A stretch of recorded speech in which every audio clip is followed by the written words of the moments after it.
Thanks for joining us. Epic was founded on building great games and sharing all of our technology openly with the community. We succeed when you succeed, and we want all developers to have the advantages we have ourselves when building games like Fortnite. Unreal Engine 5 is the latest chapter.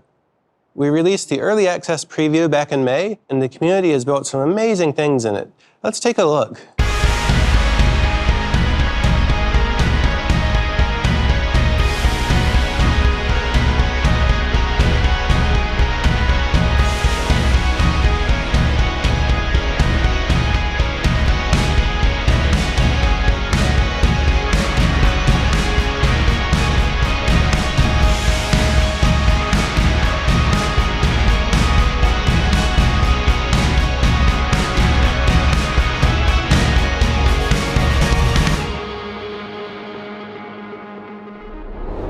Today, we're launching Unreal Engine 5.0 to all developers. It's been battle-tested in Fortnite Chapter 3, launched last December. So download it today and get started. What's most exciting now is that real-time 3D is bringing industries together with Unreal Engine 5 as their common medium. Among game developers, 48% of announced next-generation console titles are powered by Unreal. Automotive designers, fashion designers, and architects are doing everything from design visualization to brand activations and entertainment crossovers. Film and television producers are using Unreal for virtual production on set and for final pixels on the movie screen. Then they're bringing their content to games and live events on a mass scale. We're seeing the emergence of a new medium connecting people around the world, live and shared experiences. Whoever you build today is a stepping stone to bigger things in the future, so come join us on the journey, and we'll build this future together. Next up, I'd like to introduce Kim LeBury, CTO of Epic Games. Hello, everybody. I can't believe it's been 8 years since we shipped Unreal Engine 4, and 7 years since we made it free for everybody to use. Since then, we've seen huge growth in engine usage, spanning games as well as many other industries. This incredible journey has afforded us the opportunity to work with some of the best creators from all over the planet. It's the work which has driven us to keep pushing the envelope to the point where we are today, which is the release of Unreal Engine 5. One of the founding principles of the company is that we bring the lessons we learn from our own game development back into Unreal. The scale and success of Fortnite took that model to a whole new level. Putting all that work back into the engine has made Unreal Engine way better across all platforms. I joined Epic because I've always believed that real-time technology has the power to revolutionize the creative process across all industries. Being able to make instantaneous decisions within a near photoreal interactive environment is utterly transformative. It empowers you to make big changes to a scene and see them immediately in context. This is a better, quicker, and much more efficient way of creating content. It's been fantastic to see our customers using the engine in so many different ways, from indie creative projects all the way up to AAA games and even movies. But for us to really be sure that Unreal Engine 5 has achieved the goals we set for it, to really change the way interactive and linear media is made, we needed to push the engine to a new extreme. And that's how the Matrix Awakens demo came about. How do we know what is real? I was fortunate enough to have worked on the first 3 Matrix movies at a time when visual effects was revolutionizing the movie business. Having the opportunity to work on another Matrix project and push technology yet again was really special. It was a privilege for us to bring the Matrix universe to a whole new generation of viewers and players. We wanted to show that high-end visuals at a massive scale were possible in a living, breathing, and believable open world. And we wanted to show that a player could be immersed in an exciting cinematic scene that would normally only be possible in a blockbuster film. My pleasure. What's been fantastic is seeing how a fully interactive set can change the process of filmmaking. In what can be described as life imitating art, we actually filmed the cinematic sections of the demo inside the Matrix City we had built, where our artists would drive cars, set up stunts, and place pyrotechnics all inside a fully simulated world. And because this is a simulation that can be recorded by Unreal, we can then place optimal cameras in the scene after the fact to give maximum cinematic impact. Unreal Engine 5 isn't just about making existing ways of doing things faster, it's about finding whole new approaches to transform the way content is made and experienced. Nanite micropolygon geometry allows for billions of triangles on the screen at any moment, and Luma's real-time global illumination enables highly realistic lighting. They combine together to generate real-time content at a level that would have seemed like magic only a few years ago. For the building of the Matrix megacity, we didn't have a huge environment team, so we had to build it in a really smart and efficient way. We wanted to create a large-scale city with fidelity and complexity beyond what is typical in an open-world game. And for this, we deployed procedural content creation techniques, including partnering with our friends at Side Effects to use Houdini and Houdini Engine. Developer efficiency is a recurring theme that goes beyond Unreal Engine and into our other products. MetaHuman Creator and Quixel Megascans show how we're enabling creators to make very high-quality content more quickly than ever before. Pulling together the city for The Matrix Awakens and bringing it to life would have been impossible without these tools. Unreal Engine is revolutionizing how creators tell stories and how people experience them, enabling developers to leverage one set of assets for whatever type of content they can dream up, from games to linear animation, and even to live-action shows and movies. One of the most important aspects of creating the Matrix Awakens demo was our commitment to release the city as a sample content. We want to show in a step-by-step manner how we created this world together, and to provide a starting point for others to make their own worlds, tell stories, even build new games on top of this incredible digital city. Unreal Engine 5 is the foundation of next-gen content creation. So what are you waiting for? Go make something amazing.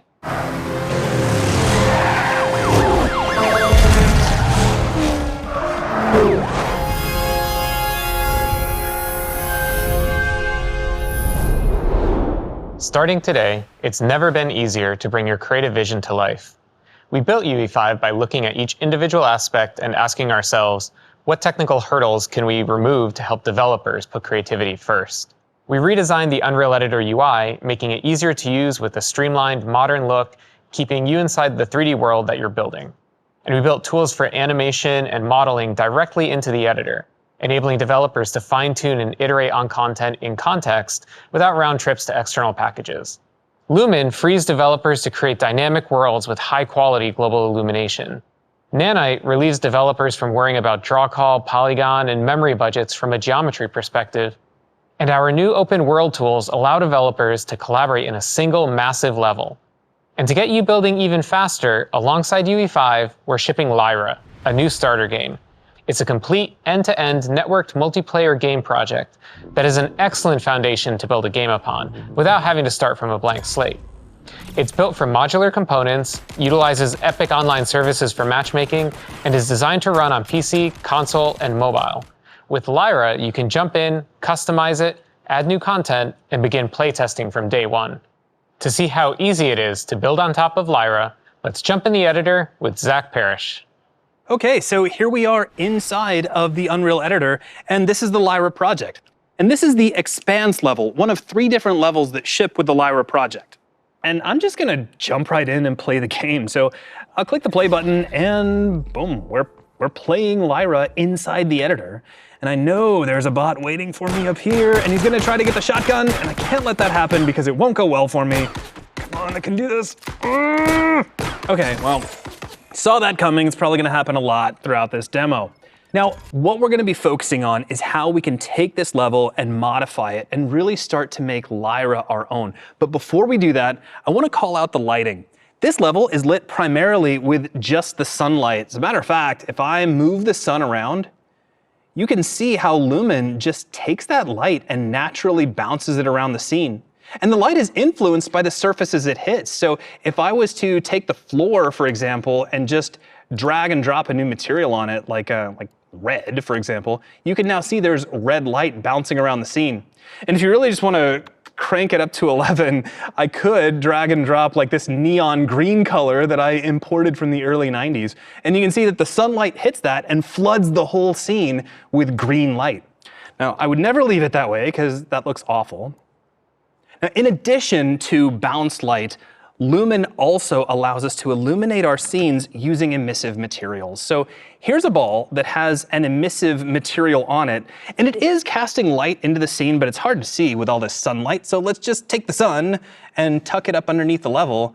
And now you can see that the ball actually is casting light, and there is no light actor there. This is all happening by way of the material, thanks to Lumen. In fact, if I take the material and change its color, we can change the color of the light. And if I increase that emissive value, we can actually flood the scene with more light and in the process make a sphere that's actually painful to look at. Now that light is dynamic. You can see as I move the ball around, that lighting is following along. So let's take a look at modifying our level. I'll just tuck the ball up here into the corner and let's bring the sun back. Now, Lyra was designed from the ground up for you to build your own games on. And to help with that, we've created a series of tools to help you out. So this looks like a regular static mesh of a window that I just duplicated off the back wall. But actually, this is a procedural mesh. So if I get it into the middle of the room and then right-click on it and go to Scripted Actor Actions, I can swap this out to its generated mesh. And now we can see a selection of handles that I can move around, and you see how that updates the object. So I can move the window around inside the shape. And if I go over to the details panel, I can increase the wall's width. We could increase its height. We could actually adjust, you know what? Let's take the opening and we'll change it to make this into like a bunker that I can kind of hide behind to give me some protection from these bots. So we'll make that narrow, we'll slide it down a little bit. Maybe I'll increase the width by just a little. And when I'm done, I just need to convert this into a regular static mesh. I'll do that by clicking Generate New Static Mesh, and then right-click and choose Swap to Static Mesh, and boom, this is a mesh just like any other that you'd use to build a level.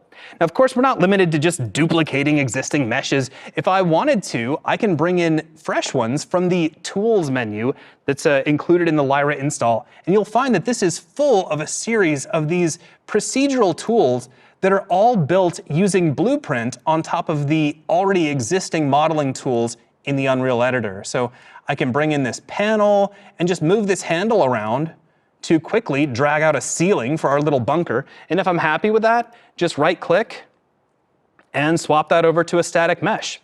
Now, I do need a way to get up here, which I'll admit, the whole thing was just an excuse for me to show you this really cool procedural stairway. So if I drag this in, check it out. I'm gonna rotate it around and aim it where it needs to go. And then we're gonna move it way far back, and obviously these stairs leave a little bit to be desired in terms of where they're going, but if I grab the handle in the upper corner, watch this. We can increase their length, and we can increase their height, and the system just automatically generates stairs for me. So boop, we'll just connect those right up, maybe make a couple of quick edits. There we go, that looks pretty good. And we can also make them wider, so we'll just slide that out like so. I don't know why it needed a sound effect, but for some reason I feel like it did. Now we can also change the number of stairs as well. So I can take the step height and you can see I can adjust that. We can make these into floating stairs. Let's make sure that they are creating some collision. And I have to mention this because it makes me so fundamentally happy. But if you get right down on the stairs, we can actually turn on bevel, and we can add just a little bit of bevel to the edge of the stairs, which really helps when the light hits them just so. If we're done, if we're happy, we can just right-click and go back to Scripted Actor Actions, swap that out to a static mesh, and there we go. We've built a new part of the level. Of course, it does have this really cool prototyping grid material, but let's make it fit the scene just a little bit better. We'll add some color to it. We'll bring in some red for the top area, and we'll make the stairs blue, because that's what I have handy. And there we go. Now, it'd be great if I also had some armaments, and we have access to the entire gameplay library that makes Lyra. So here is a weapon spawner. And by the way, this is defined entirely in Blueprint. So if I wanted to open this up and change its behavior, I could. I wouldn't even have to write a line of code, but all I'm gonna do is change some settings. So let's take the weapon definition and we'll set that over to rifle, and I'll take the color and set it over to pink so that everybody knows that this is my rifle and I'm the only one who gets to use it. And if I wanted to, we could just test this out. So let's hit play, and I'll quickly run up the steps. And I know that bot is coming, I can feel it. Come on. Okay, oh, they went upstairs. All right, well, let's take our bunker. We'll grab our rifle. Now I got cover, here we go. Yeah, that's right, come on, come on. I don't know why I'm adding sound effects, I can't help it.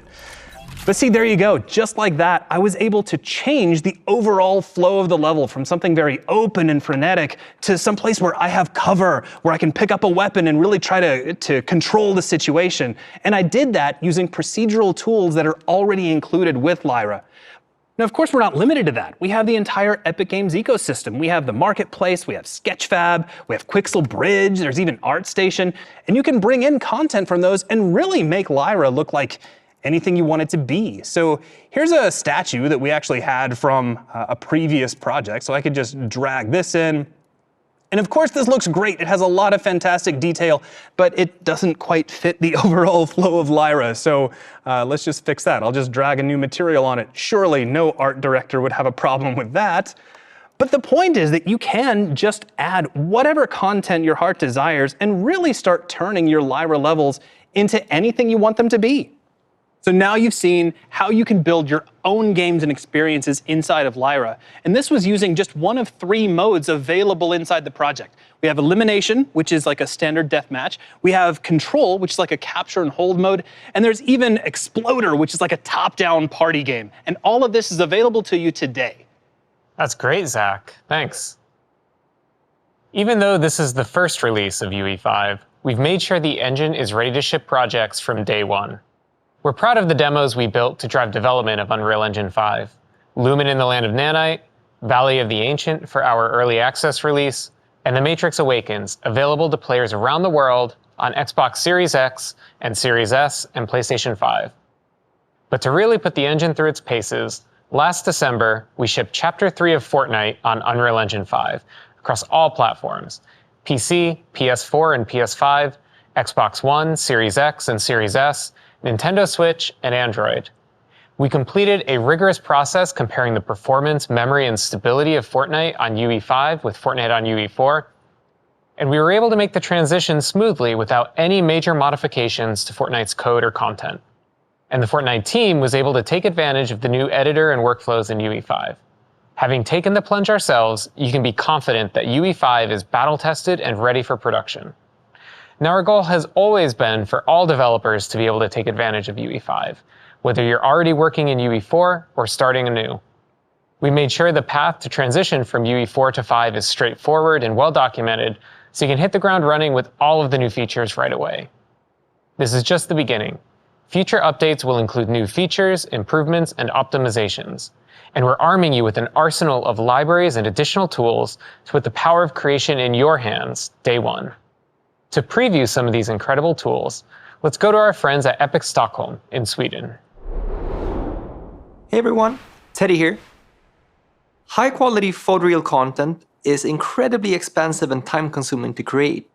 Our mission is to bring you vast libraries of high-quality assets already made for you, and awesome tools for creating your own photoreal content and digital humans more quickly than ever before, so that you can concentrate on what matters most: creating amazing experiences. I founded Quixel over a decade ago with the vision to build Megascans, a massive library of ready-made photoreal assets to simplify digital world creation for developers, all built with state-of-the-art scanning technology. A single such asset contains millions of triangles, and in the past, making use of such high-fidelity content to create billion-polygon scenes was limited to the motion picture industry and could simply not be done in games. But now, with the advent of Unreal Engine 5 and nanite micro-polygon geometry, it's finally possible to use this movie-quality content as is to create real-time experiences that are indistinguishable from reality, regardless of which industry you're in. When Quixel joined Epic, we immediately made the entire Megascans library free for use with Unreal Engine and started work on integrating it into the engine itself to enable you to use all of these incredibly high-fidelity assets directly in Engine. With the release of Unreal Engine 5, you can now access the world's largest library of the highest quality scans for free, fully nanite compatible, without ever having to leave the editor. With a simple drag and drop, you can instantly stream in full real nanite content to build any world imaginable. And if you need even more assets and can't find what you need in the Megascans library or Unreal Engine Marketplace, we've joined forces with both ArtStation and Sketchfab, working to make millions of additional marketplace assets more accessible to developers. We're solving the problem of content creation at scale, with libraries of free assets and paid world-class assets from creators, featuring the best revenue share in the industry. Sometimes you might not find exactly the asset you're looking for and would like to create it yourself. But take it from me, scanning custom assets has always been incredibly hard work that requires a great deal of training, as well as specialized and expensive hardware and software. For this reason, we've been working to distill our scanning experience and technology into an easy-to-use phone app, bringing the gold standard of photogrammetry straight into your pocket. We're calling this app Reality Scan. It intelligently guides you through the scanning process in AR to ensure optimal quality, processes all data automatically in the cloud, and publishes the final asset straight to Sketchfab for use anywhere, all for free. Our goal is to make it as easy as possible for you to create and share your own custom photoreal content whenever you need it. For the exact same reason, we also released MetaHuman Creator, a free cloud-based app that empowers professionals as well as beginners to create photorealistic digital humans complete with hair and clothing in minutes. This used to be incredibly challenging and time-consuming, but now you can create your own digital humans at the quality of the best-looking games out there. So, by combining this incredible free creator ecosystem of best-in-class tools and movie-quality content with the power of Unreal Engine 5, creating amazing photoreal games and experiences has never been this easy. With all these new free tools, you'll be able to start building in exciting new ways developed by both you and the community as a whole. And to tell you more about another great community resource, here is Sjoerd. Thank you, Teddy. The community of creators all over the world is something that is very dear to us at Epic. I started my personal journey when I first discovered Unreal Engine 23 years ago, when I was just 15 years old. I started creating levels for Unreal Tournament, joined its community, and it changed my life, as we've seen it do for so many others. We are excited to provide the engine and our whole ecosystem of tools to everyone, but we're equally thrilled to ensure that we equip creators with the knowledge and support you need to succeed, making it as easy as possible to find and share knowledge across the community. With the next generation of Unreal Engine launching, we have been working on a new community site, dev.epicgames.com/community. The site brings together a number of different community channels and tools to make it easy to find all of our resources in one place: learning content, forums, questions and answers, and code snippets. The learning section is a centralized, fully open and accessible library of all kinds of courses, tutorials, live streams, and tech talks for you to browse through and read or watch. And what I really like is that anyone can write tutorials and contribute to this library of content through an easy-to-use tutorial editor that lets you freely build up your page using text, image, video, and code widgets. If, for example, you discover how to do amazing procedural animation using Control Rig to add secondary motion to your characters, you can share those learnings with other devs. The Unreal Engine forums have been fully integrated in order to give you a space to showcase your cool projects, discuss things with other devs, or to find solutions from others. There is also the snippet repository to share and store snippets of code such as C++ and Python, or text-based assets such as blueprint, materials, meta sounds, and so on. For example, in the Lyra starter game, one of our devs made a blueprint setup that measures the running speed of the player and then uses that to drive reactive music via meta sounds. If you have an interesting setup like that, you could simply copy and paste that from the Unreal editor to the snippets on the site, and by doing so, store things you would like to remember, or more importantly, share with others so that they can use your work as a foundation. And lastly, activity is captured and represented through your profile that you can personalize to represent who you are and what you create. If you're looking to up your skills, or if you have questions and you need help with something, or perhaps simply to show your awesome work or discoveries, come and join us in the Unreal Engine community at dev.epicgames.com/community. I'm always so inspired by all the amazing work that is being created by everyone around the world. We count ourselves fortunate to be able to give back to our amazing community in the form of mega grants and fellowship programs. Today, we are proud to highlight some of the astounding work being produced by the community, and here's just a sample of all that amazing work.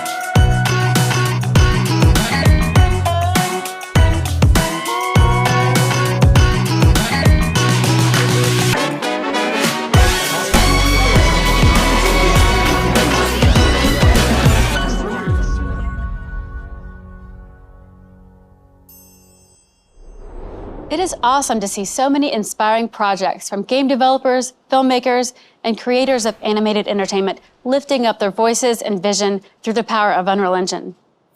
We are thrilled to confirm that all of the amazing studios you see here are a part of the Unreal Engine 5 community, which continues to grow every day. This represents an insanely talented population of creative and technical talent spanning thousands of people across the planet who are working on just about any and every type of project you can think of. And many of these teams are hiring. This year officially marks 20 years of Unreal Engine on Xbox, along with unprecedented adoption of Unreal Engine across Microsoft's internal teams who are building games that the industry will be talking about for the next 5, 10, 15 years. And that leads us to a world-class studio that is very dear to Epic, the Coalition, the team behind the Gears franchise. They have been instrumental in helping the rubber meet the road where it really counts. It is my pleasure to turn it over to Kate Rayner and Colin Penty. We've been working with Unreal Engine 5 for over a year now, and we've already seen a lot of the benefits. Our relationship with Epic has really impacted positively the Gears of War franchise, whether it's collaboration or calls about various systems or contributing code. We've been creating numerous prototypes and demos, and we're happy to show you some of the results today. What you're seeing now is our Alpha Point demo. It was an early access demo that we showed at GDC in 2021. There are a few different components, an abbreviated character cinematic, and an early large world technical test. The open world tech test was built to test a few things. It was built to test the landscape system, how does it react with nanite, how does world partition streaming function, and how do these all come together and perform on Xbox. So MetaHumans came out about halfway through our character rendering visual tech test demo. And so we immediately sort of stopped what we were doing for a bit, took a look at MetaHumans and wanted to see how it could augment our existing character that we were building. And so we pulled things like materials from MetaHumans and eyeballs and teeth and bring it all together and just see what level of fidelity we could hit, throwing all the latest tech in Unreal Engine 5 at it. This cinematic demo brings the character quality of the new rendering systems, the environment technologies, the new Lumen rendering system, all together to create a real-time cinematic experience that goes beyond anything that we've done in the past. I'm personally very proud of them. They were all sort of labors of love for myself and the art team and engineering teams, and really opened our eyes towards what the next gen quality visual bar could be. And so it was a huge learning experience for us. And I think it actually set us up really well when Epic came and asked for help on the Matrix Awakens demo. The fact that we were able to ship this experience on Xbox Series S with all the same features, including ray tracing that we had on the Xbox Series X at such a high quality level is really amazing. With the launch of Unreal Engine 5, what I'm most excited for is the developer efficiency that we have for our team. We really are able to deliver a AAA experience that we've always wanted to without the compromises.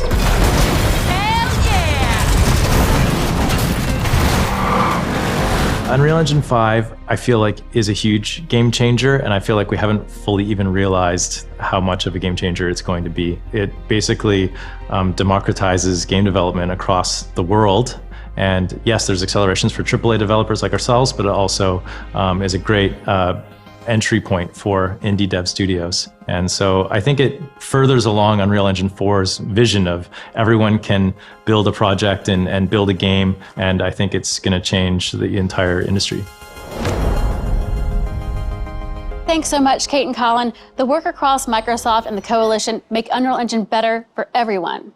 CD Projekt Red are experts in open world game design, with The Witcher 3 and Cyberpunk 2077 combining freedom of exploration with compelling storytelling in unparalleled fashion.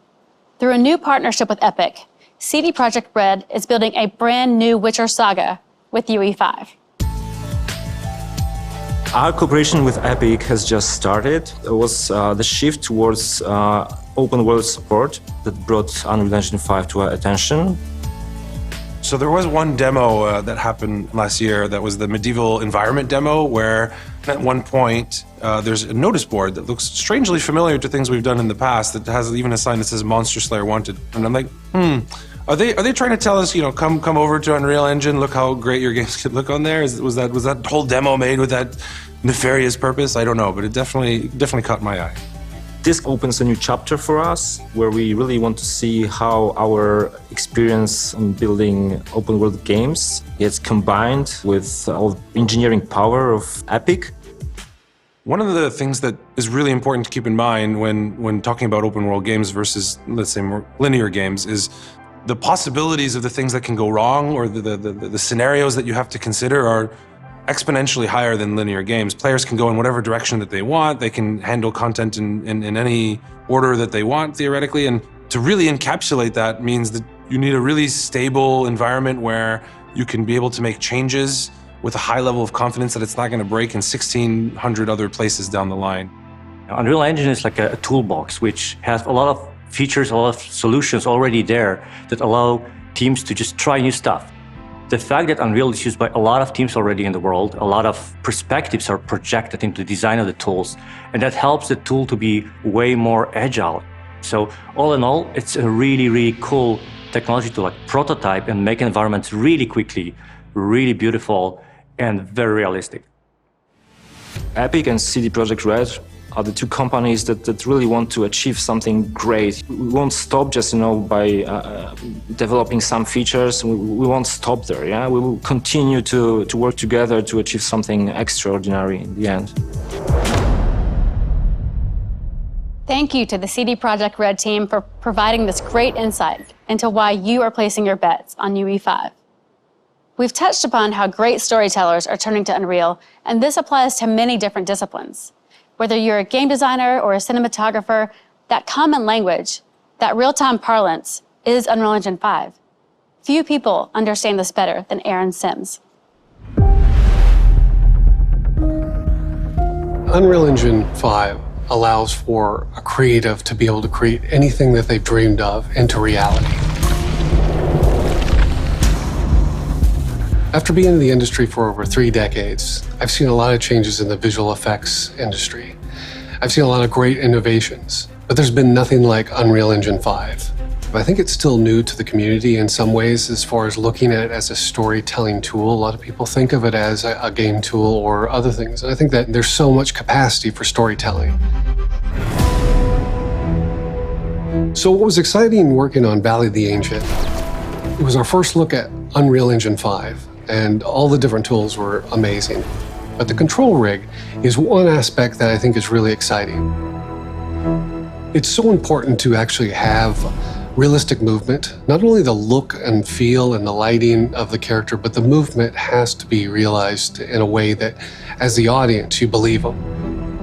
And so you have all the tools using control rig, the face rig, and being able to use mocap, for me, was a lifesaver. And to be able to bring it in Engine and just rework a few things here and there, and I was done all in Unreal, is pretty amazing. The great thing, again, about Unreal, it's a lot of fun to be able to play within that sandbox. And what's also important is to be able to have access to assets. The marketplace is a great resource. There's a lot of free content. And we, as a matter of fact, actually added to that library, and it's a creature from our film called the Eye Calendek.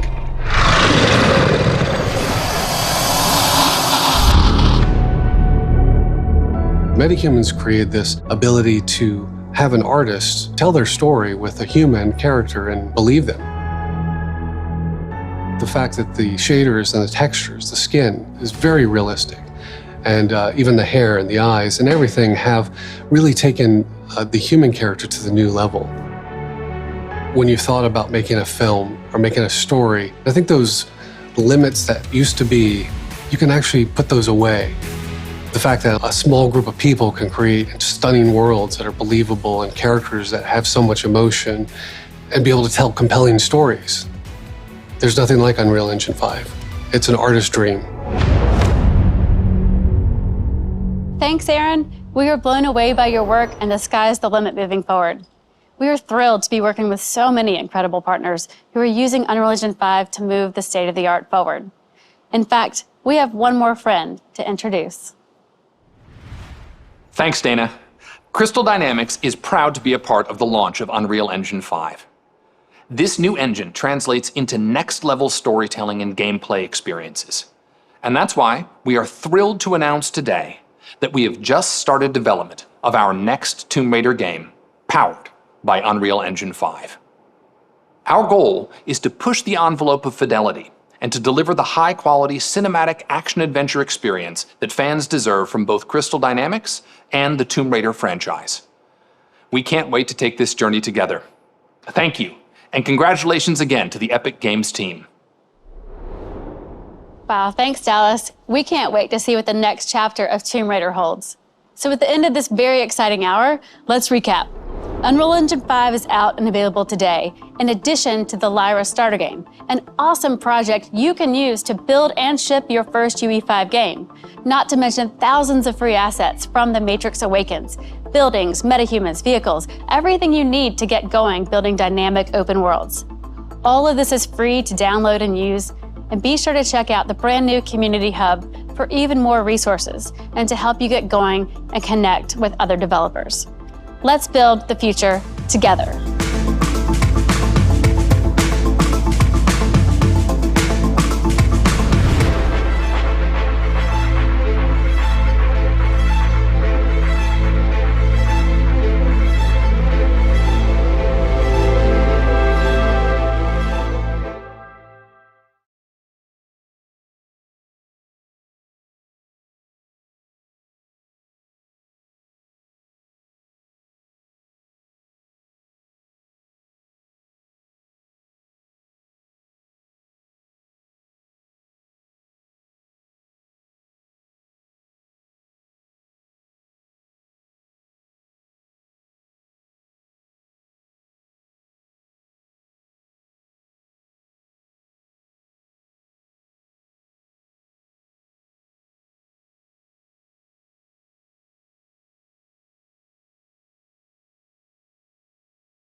Hello, I'm Jérôme Plateau, the art director of the Special Project team. Welcome to the talk Matrix Awakens, Creating a World. Epic has been pushing the limit of real-time rendering and demonstrating that Unreal Engine can be used for many types of projects, from interactive experience to linear content. This year, we have created the experience named Matrix Awakens. Let's look at the teaser and then I'll go over the goals and the ideas behind the project.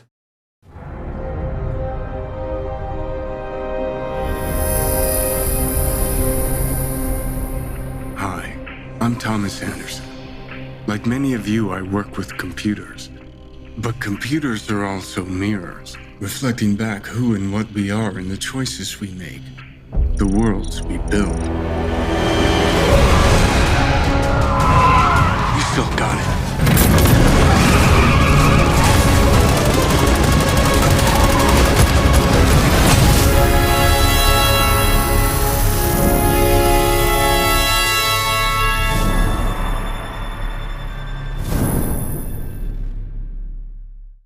Okay, so let's go over the goals. First of all, we want to make sure Unreal Engine is ready for open world experience. Being able to stream large environments and have all the tools ready to manage such a big amount of data. Then, of course, we want to use Nanite and Lumen for man-made environment like a city. We also have to create a new mass AI system to populate the world with crowd and car traffic. Then we use the meta sound system to bring everything to life. Like every year, we want to keep pushing our meta-human technology, like the way we render it and also the way we capture it. Then we want to keep pushing our physics system Chaos to simulate the car physics, the crashes, and the destructions. Another important part is that we wanted to utilize the gameplay system to generate cinematic content. For example, the cinematic artists could use the playable cars and record themselves driving around the city and use those texts for cinematic shots. We also wanted to push our procedural tools and workflow so that a relatively small team can generate and populate a large-scale environment. Then, we wanted this incredible experience to run on consumer hardware and put it in people's hands. We had to make sure that everybody who owns the next-gen consoles can see what Unreal Engine is capable of, and prove that those innovative technologies are available right now for anybody who wants to use Unreal Engine 5 for their project. Over the years, we've been creating tech demos to showcase the latest engine features, but most importantly, is to make sure that those new tools have been tested on real production. Now that we have established the goals, let's see what are the ideas behind the demo. We got in touch with Lana Wachowski just before she started to film The Matrix Resurrection. We talked about the project with her, and she was ready to jump on it right after she finished filming the movie. The Matrix universe was a perfect match for us to talk about the future of graphics and simulated world. The key part was that we wanted to blur the lines between cinema and game. The experience starts with a mix of real-time cinematic and live-action photography. Then, little by little, we added more and more gameplay. Then we finished on the open world, where the player can go back and explore the entire city where the experience just happened. Now that the demo has been published and Unreal Engine 5 has been released, we want to give away the entire city to the Unreal Engine community. You can download the full project in the Epic Launcher in the Unreal Engine Marketplace. All the assets are available for free and you can reuse them for your own project. Let's go over a few numbers. The city is made of thousands of modular pieces. Those pieces have on average 50,000 to 500,000 polygons. All the assets are nanite, except when they are being deformed or need to have transparent shaders. On the texture side, we try to stick with 4K texture resolution. If we need more resolution, we break the UVs into several UDIMs and add more 4K textures. All the textures are converted to virtual textures. And of course, like most of our projects, we try to leverage the awesome Megascan library. I'm going to hand it over to Vouch, who is going to dive deeper into the project. Hello, my name is Vouch Levi. I'm a senior technical artist in the Special Projects group at Epic Games. Today, I'm going to take you on a tour of the asset and content pipeline we used to create the city in The Matrix Awakens. The first thing we did was discuss what we wanted the city to look like. an urban cityscape with tall skyscrapers and 2 main city sections. We wanted a detail-rich city with a variety of iconic buildings throughout the city. We drew inspiration from San Francisco, Chicago, and New York. We looked for buildings with intricate detail at both the bird's eye and also at the street level. We also wanted buildings we could mix and match using the upper section of one building with the lower section of another. We also identified specific building and street props, signage that we liked, awnings, anything that we could fit onto the facade wall of a building. We identified 24 unique buildings, 10 Chicago, 8 New York, and 6 San Francisco themed. We also included 1 building from the Quixel Megascans library to ensure our system and tools would work with module buildings from any source. With our buildings and props identified, the next step is to build a content library in Unreal. This library would feed the Houdini-based procedural city generator. The results of the city generator would then be brought back into Unreal to create the final city result. We now break down our asset pipeline into its individual components. We have our content library, which feeds the Houdini city generator. We then return into Unreal, where we spawn the results of the city generator. The first assets we started building in the content library were our buildings. Utilizing Nanite, we wanted to capture as much geometry detail as possible. We included building imperfections, wear, damage, and bevels in the base geometry, no displacement required. All this detail meant it would be prohibitive to construct the buildings as a single static mesh. The triangle count would be incredibly high, and while Nanite could handle the triangle counts, a single static mesh would limit our ability to create building variations. We went back to the reference and took a closer look in keeping the ideal Nanite workflow in mind. Buildings have a lot of repetition in windows and walls, and are a perfect case for instancing. We wanted to be able to reuse the buildings as much as possible to create detail and variation across the city. We devised a plan to slice the buildings into individual modular components. If we slice them just right, we would be able to instantiate the modules into an unlimited amount of unique building shapes. So we took the reference images and started defining the modules required to make the buildings. We organized the modules by level with a consistent cut line. All modules within a level would be exactly the same height. It's just a construction block game. Super easy, right? Well, buildings are complex and have a lot of unique features. And it's these features that make our reference buildings look interesting. To capture all the detail requires a lot of unique modules. While slicing up the buildings, we started to realize that even the simple buildings had hidden complexity. Real-world buildings are built to fit within a specific terrain or location. We found that features in the building often varied from one side of the building to the other. From a distance, the modules all appear to be the same size. But actually, many modules that look the same are many feet different in width. And none of the buildings had a base module size that matched a consistent grid. We reduced the overall module count by consolidating modules with similar size. We merged columns and windows, or made double-wide modules whenever possible. We felt it was the variety of detail and the inconsistencies of size and shapes that made these reference buildings look interesting. So we strived to retain all modules with differences in detail so that we could recreate the buildings as close to the original as possible using our base modules. Once we had all the module shapes defined for a building style, we used a custom-built module template generator to create a proxy version of each module. The template generator also allowed for defining additional metadata for the module, including module name, variation, floor, and dimensions. All the module templates are organized into a building kit that represents all the modules required to recreate the building. We used these templates as a starting point to create each building style and began prototyping the procedural building. We also use these template modules as a starting point in Maya to create high-resolution geometry. The templates represented the base shape and dimensions of the module, but not necessarily the bounding box of the module. Additional features could push out from the bounds of the template geometry. This is why we opted to use dimensions derived from the template geometry rather than rely on bounding boxes of the high-resolution geometry for module dimensions. Many of the buildings have hundreds of template modules and hundreds of high-res modules.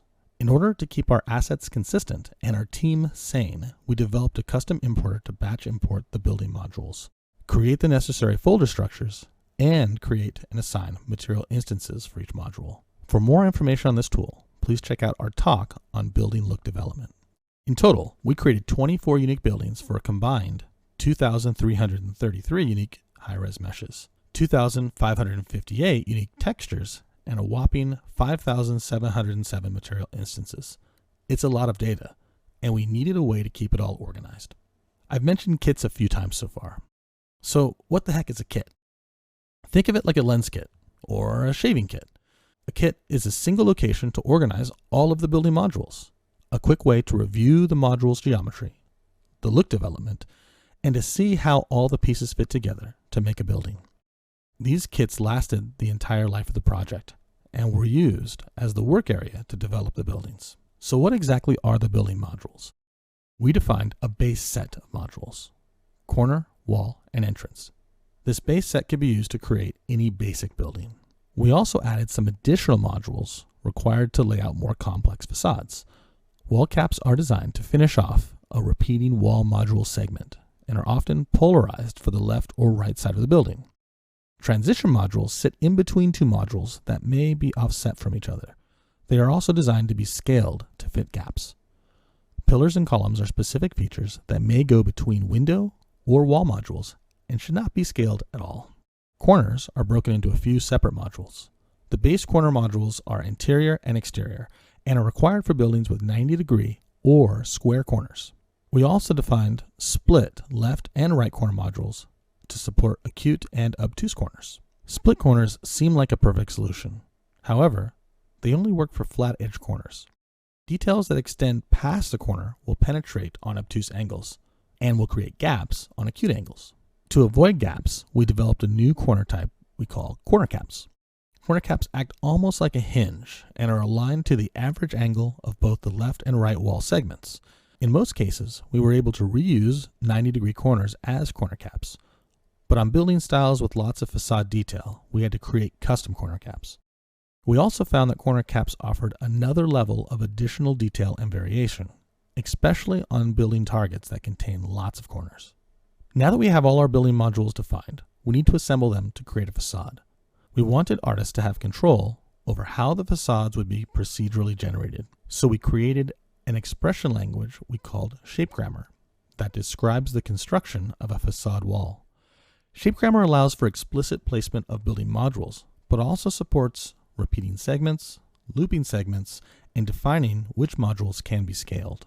Shape grammar also supports describing vertical segments of a building. Ground level, in blue, is the base of a building and is explicitly placed. Red segments are also explicitly placed and cannot be repeated. Green levels can be repeated. The last level in purple is a topper and placed to finish the vertical segment at the top of the building. The vertical shape grammar defines which levels can be repeated, which part of the building can be split into different styles, and how to finish a wall segment by placing a topper module. To find out more about shape grammar, check out our procedural tech talk. To achieve aesthetic placement of building props, we opted to hand place prop anchors on modules. Props are registered to modules in groups that allow for random selection of a prop anchor during procedural city generation. Props are organized by type: awning, light fixture, sign, and by brand: bank, burger joint, hotel, in our prop library. When a building is procedurally generated, a random prop brand is selected for the building facade. When an individual prop is placed on a building, a random selection of variations is chosen from each prop type. Keeping track of module metadata became incredibly important. As mentioned earlier, bounding box dimensions alone are not a reliable method to determine module size. We use the Houdini template generator to create all the module metadata and store the module information. Houdini Engine converted the module attributes to tags and stored them on the static mesh object, where the metadata could be easily retrieved later down in the pipeline. Pivot location is also a critical path and crucial to keep consistent. We decided to place the pivot on the left side of a module, aligned to the forward leading edge of a wall facade. With the pivot aligned to the wall, we would always know where the wall existed on the facade. However, this did create some challenges. For modules that did not have a forward-facing wall, like a recessed entrance or a stepped back wall, we still place the pivot where the phantom wall would have been. All of the module information, including shape grammar and level grammar, is recorded in a JSON formatted building definition file. This file was saved externally from Unreal Engine and used by Houdini to construct a procedural building. We thought of the PDF files as the building style, as it represented everything required to construct a building of a particular style. So far in the asset pipeline, we've defined how the building modules and the building props content was created. We have imported into Unreal and organized the content into kits. We have assigned metadata and registered props to the building modules and generated a building definition file that contains all the information required to define a building style. At this point, we are ready to send the file over to the procedural system and generate a building. Procedural buildings can be generated in both Houdini and Unreal Engine using the City Building Generator, HDA. We relied heavily on the building generator in Unreal Engine at all phases of building development to ensure our modeling, materials, and look dev was set up to work properly in the procedural system. Please check out the procedural city generation for more talk on the building generator. We also hand-authored collections of props to scatter around the city at street level and on the rooftops of buildings. We called these hand-authored assets biomes. We hand-authored the biomes using a new Unreal Engine 5 feature called Level Instant Packed Blueprints. Packed blueprints can be created from any selection of actors. The selection is exported into a newly created level that contains only the selection, and a packed blueprint is generated from that level, all automatically. All actors are converted to ISM components within the packed blueprint. A really nice feature in this workflow is the ability to place a packed blueprint in a level and then edit it in place. We use the packed blueprint workflow to author all biomes, hero buildings, and hero areas of the city. Hero buildings and biomes are also fed into the city generator for procedural placement around the city. With our source content pipeline complete, we are now ready to generate all the buildings in the city. To see how that's done, check out the procedural tech talk. Once the city is generated, a point cloud is saved into an Alembic file. We call the Alembic file a PBC as it only contains point information and any procedurally generated geometry required to create the buildings, streets, and collision objects. It's not a fully formed Alembic file that contains the full city. It's just points and data. We bring this PBC back into Unreal and spawn the city using the rule processor. Spawning the city is a complex task. The city contains thousands of buildings, props, roads, decals, biomes, information to build a traffic system, parked cars, and place audio around the city. It's a tremendous amount of information. So how did we spawn the city and manage all of these actors? Welcome to Open World. Open World is a new set of tools in Unreal Engine 5 that allow for managing large, complex worlds and for efficiently streaming these worlds at runtime. The two main features in the new Open World Toolkit are World Partition and one file per actor. World Partition is a grid system that allows for the loading and unloading of actors in Editor and spatially at runtime.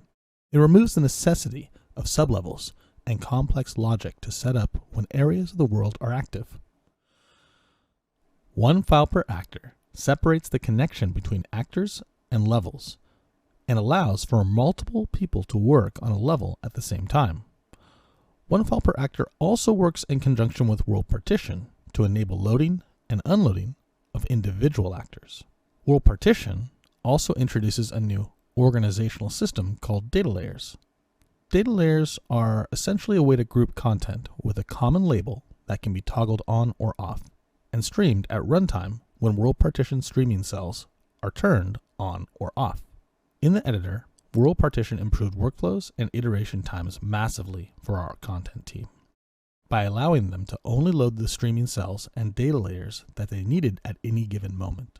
One file per actor stores each actor in the map as its own file on disk, which means when we edit the world, data contention between team members is at a minimum because only a minimal set of data is locked. For instance, I'd only have to load the single cell or data layer containing the stop sign and check out only that one actor to make the change. And I wouldn't have to lock other folks out of an entire sublevel. Level instances are also a new feature in World Partition. They offer a level-based workflow that facilitates the porting of non-world partition worlds into a world partition system. They offer a fast workflow for creating pack blueprints. Pack blueprints are great because they allow artists to abstract work from the main world partition map and work in an isolated area, creating content that can then be brought into the world partition map and edited in context. The large city is roughly 4 kilometers square. This is not a constraint of open world. We chose the city size for creative reasons only. There are a total of 101,959 actors in the world partition map. This count does not include traffic, crowds, or any other runtime elements. This number represents individual actors saved as 1 file per actor. Total instances contained in all ISM components is 8,556,732. This is all the building modules, props, stickers, roads, traffic lights, decals, everything that is instantiated in the city. Data layers are split into runtime and editor components. Runtime data layers have the ability to be controlled by logic at runtime, and editor data layers are used for world management in editor only and have no runtime overhead. World partition for the large city is set up with a main grid and 2 HLOT grids. The main grid contains everything within 128 meters from the player. This includes all the original actors that are placed in editor. Data layers can be used to control the loading and unloading of actors at runtime. HLOT 0, represented in blue, is the grid range extending up to 768 meters. All cells within the range from 128 meters to 768 will load HLOT 0 with respect to data layers. HLOT 0 contains 4 actors that are generated per cell. All the actors in the main grid cell are merged into 4 separate actors and consolidated into ISM components. This reduces the overall actor count and improves streaming of the cells. Since HLOT 0 is generated from the main grid actors, whenever a change is made to the actors in the main grid, HLOT 0 will need to be regenerated. We used an automated process to regenerate HLOT 0 every night. HLOT 1, represented in red, is visible past the 768 meter range and is always loaded in memory. HLOT 1 takes all the static meshes in a cell and merges them into a single nanite mesh. Just like HLOT 0, any changes to the main grid will require regeneration of HLOT 1. All handcrafted and procedurally generated buildings are constructed using ISM components. This reduced overall actor count in the city and improved streaming performance. We did split all the buildings into upper and lower sections to improve collision. The lower ground section of a building uses articulate collision objects per building module to allow for detailed collision. This allows players to walk into recessed entrances of buildings and also walk through covered hallways and corridors. These collision objects are nested within the static mesh for each module and instanced along with the module inside the ISM component. For the upper section of buildings, we disabled collision on the building modules. A separate primitive collision object that represented the entire collision section is placed as a separate actor. This allowed for only evaluating a single primitive collision object for the entire upper section of a building. To improve ray tracing performance, we set up ray tracing groups per building. This helped optimize the Lumen surface cache and allows all the pieces of a building to be called together. When setting up the groups, avoid including sparse objects. The goal of the group is to group objects that are close together. To further improve ray tracing performance, we made sure there was very little overlap of meshes. Hardware ray tracing gets slow when meshes are kit-bashed together and have lots of internal occlusions and penetrations. We booleaned all of our building modules to remove any dirty geo. Lumen traces mesh instances close to the camera, and then relies on HLOT 1 for everything else, allowing GI over huge distances. Now that we understand open world, it's time to set up the rule processor and spawn the city. The rule processor is a set of tools that allow for importing point data via an Alembic file. This point data could come from any source, For this project, we exported Alembic point data from Houdini and also from Unreal Engine for use with the rule processor. The rules can be very simple. For each point, spawn an actor. Or the rules can be complex. If a point is an upper-level building module, assign it to the building data layer, disable collision, and set the window primitive data. The rule processor is fast and able to process millions of points very quickly. We were able to respawn the entire city around 50 times throughout the project. And often, we respawn the entire city multiple times per day. We set up multiple rules for ingesting the city based on how we wanted to organize actors in the world. Buildings have a set of very specific rules that are different from actors that make up the roads and freeways. Setting up separate rules for different assets that made up the city allowed us to only regenerate those specific assets when things changed, further speeding up the process. The rule processor keeps track of actors that have been spawned and automatically cleans up old actors. It's also smart and recycles actors to reduce adds and deletes when using source control. The rule processor is also able to look up metadata key values and apply that data to actors as attribute overrides. This was helpful for setting up actors with specific needs like mesh decals and collision objects. The metadata required for setting up the interior windows was also procedurally generated and set up on actors as per instance primitive data. The city is spawned and ready for gameplay. This project was an absolute joy to work on. Before coming to Epic, I worked in the film industry for 20 years. And this is the first project I've worked on that didn't rely on a render farm to produce final frames. Working with assets at this level of detail, fidelity, and complexity in real time was something I never would have imagined was possible just a few years ago. And every time I fire up my workstation and open up this city map, it blows my mind what we're able to do now. Thanks for watching this video. And if you want to know more about how this city was produced, please check out our procedural TikTok. Hey, I'm Scott Clifford, and I'm a principal technical artist in the Special Projects group at Epic Games. In this section, I'll be showing you some of the techniques as well as Unreal Engine 5 features that contributed to the look and feel of the Matrix Awakens city environment. Okay, fellow friends of Unreal, here we go. As we narrowed in on the content for the Matrix Awakens, we were faced with populating a city with buildings. We wanted these buildings not only to have the complex model detail we can support with Nanite, but also high levels of realistic shading detail across a variety of architectural styles. So we start, as all good look dev does, with some photo reference of the style of a building that fits the project. Here's an example of the entrance of a building we chose for reference. This building not only needs to look good from this scale, but it needs to look good at the scale of a city. It also needs to look good from a human scale, and possibly even from an arm's length scale. Oh yeah, and there are 18 buildings that we've scouted and would like to include in our city. As Vach spoke about earlier, after we break the building down, we're not talking about just shading a building. We're talking about shading modular pieces of a building. For instance, good old building CHD has 72 modules in its kit. But that's kind of a simple building. CHC has 226 modules. And NYA 485 modules. So we end up with over 2,000 individual pieces of buildings that need shading.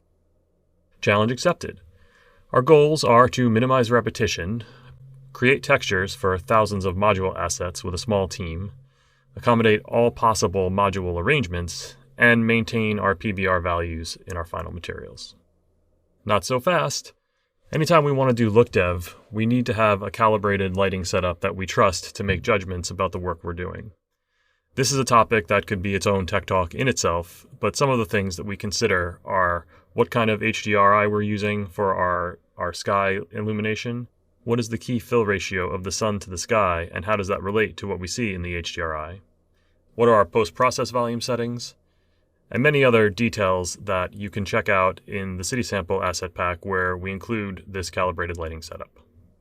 So now let's break down the look. When doing look dev on a model, we can break the process down into 3 distinct phases. The first phase is where we address the base substance. What is this model made of? Then we break it down to the manufacturing process. How has the process that this building was made or assembled with affected its look? Finally, how has the environment changed this building since it's been manufactured? So let's start with our base substance. Base substances are created by gathering a library of tiling textures that we start with from Quixel Megascans. We adjust these textures to possibly remove repetition or add features, and then we export them as packed 4K RGBA images. We import these images as virtual streaming textures into the engine. When we use virtual streaming textures, we remove limits on the number of textures that we have in memory, so we're free to call as many textures as we want, and then we can manage that texture performance by tuning the streaming pool size per compression type. We then can create a UE material where we apply these textures as world-aligned or triplanar, and we use realistic scaling to maintain the detail at a believable scale. So here we are. We get our first glimpse of where we're going. The building modules are assembled into coherent buildings where we can start to test our work in our calibrated lighting level. Warning, even though we don't have anything close to a finished material here, it's important that we start to sanity check our albedo, roughness, specular, and other values with each layer of the material. I like to do this by keeping the pixel inspector open and comparing what the reference values for things like base color and the G buffer are to values that I know. So this is where we are. Doesn't look great, but we have a starting point. So let's give ourselves a check for our base substance and move on to our manufacturing. The manufacturing details, such as mortar lines and block color variation, can be derived from two block pattern maps. Block variation, which gives each brick in the pattern a different value, and mortar lines, which shows where the blocks are joined.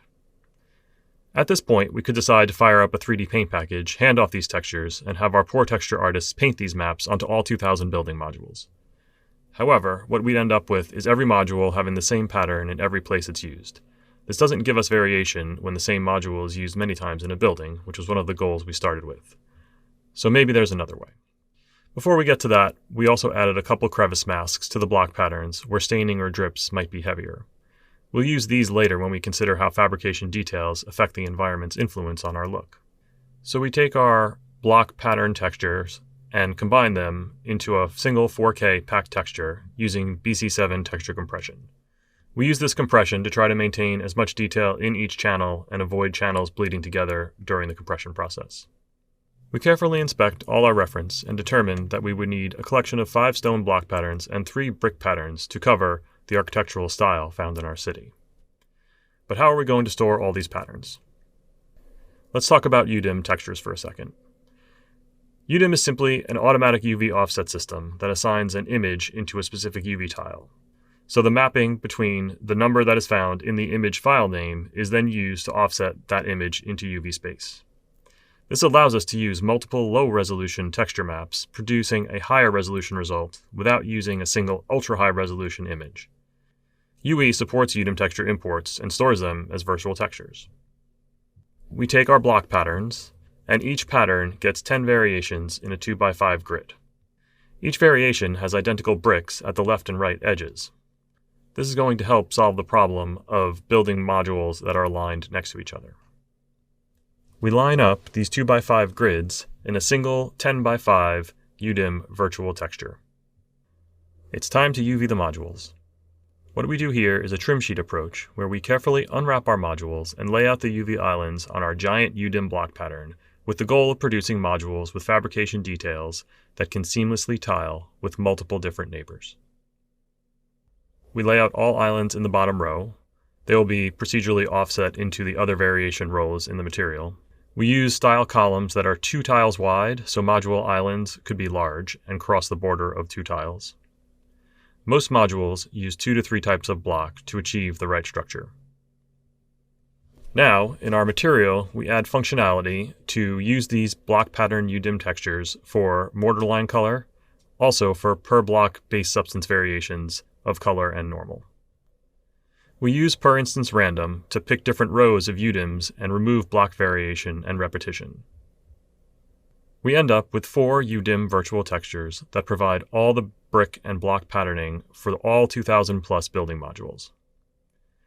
Using 4K tiles for the block pattern UDIM provides very high textile density for fine details like mortar lines, which can be seen in the image on the left. Being creative with the UV layout allows artists to add complex structure to very intricate geometry, and variation is automatically built in to every building. So, let's see how we're doing. Here's our reference against our first two layers of our material, which include the base substance and the manufacturing detail. Not bad. So let's give ourselves a check for that, and we'll move on to the final layer, which is the environment influence on our building. For this, we lay out an additional standard set of UVs and use a constant texel tensity across all UDIM tiles.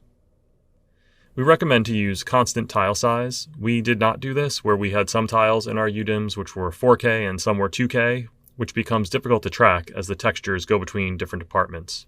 So we recommend you choose one size, say 4K, and have every image in your UDIM be that size. Also, thoughtful layout of UDIMs can be used to pass information into materials. For instance, on the right you can see that we've broken down our materials into stone on the bottom, painted materials in the middle, and glass on the top. So now that we have our UVs, we can go ahead and bake some textures.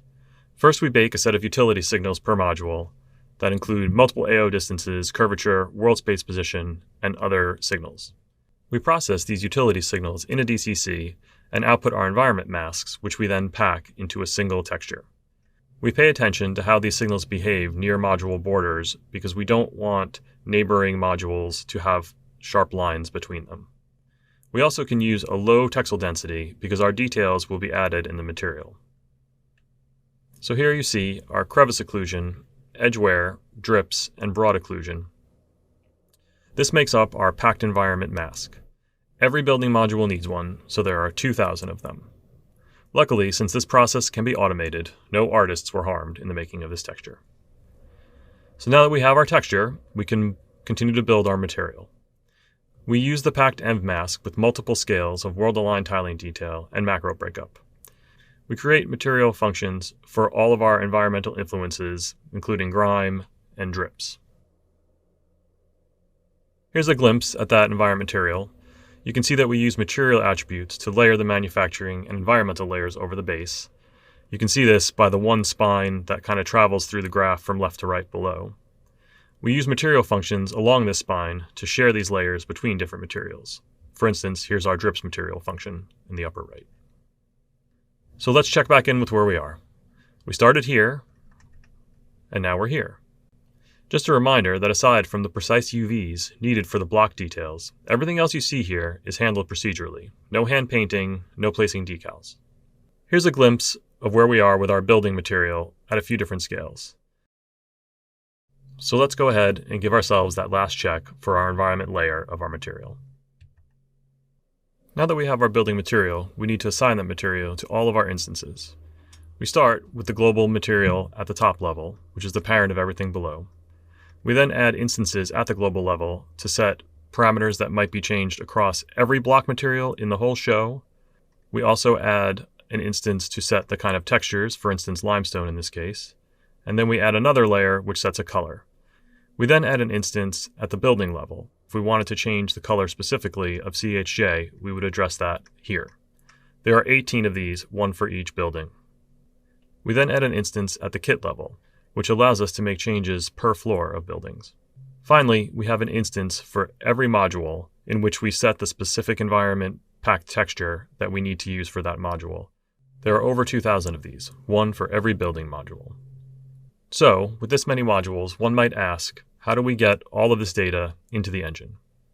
We've automated this process by using an asset ingest editor utility widget. This widget relies on a rigid source folder structure for FBX and PNG files.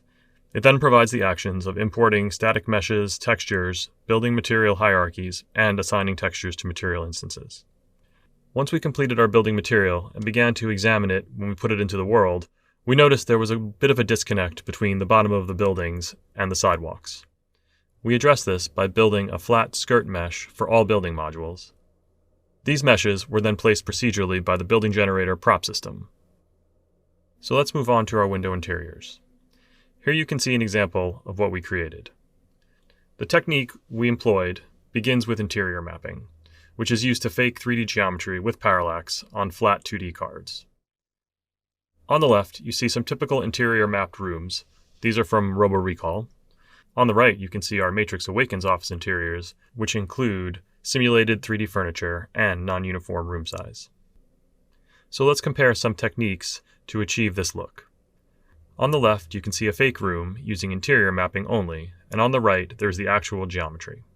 If we do a capture of the interior geometry and use bump offset, we get an effect that appears to have the objects floating in the middle of the room, but they still seem rather flat. We can use parallax occlusion to give these objects some depth, but there are still some pretty bad extrusion artifacts. We came up with what we call the 3D print method to improve these techniques.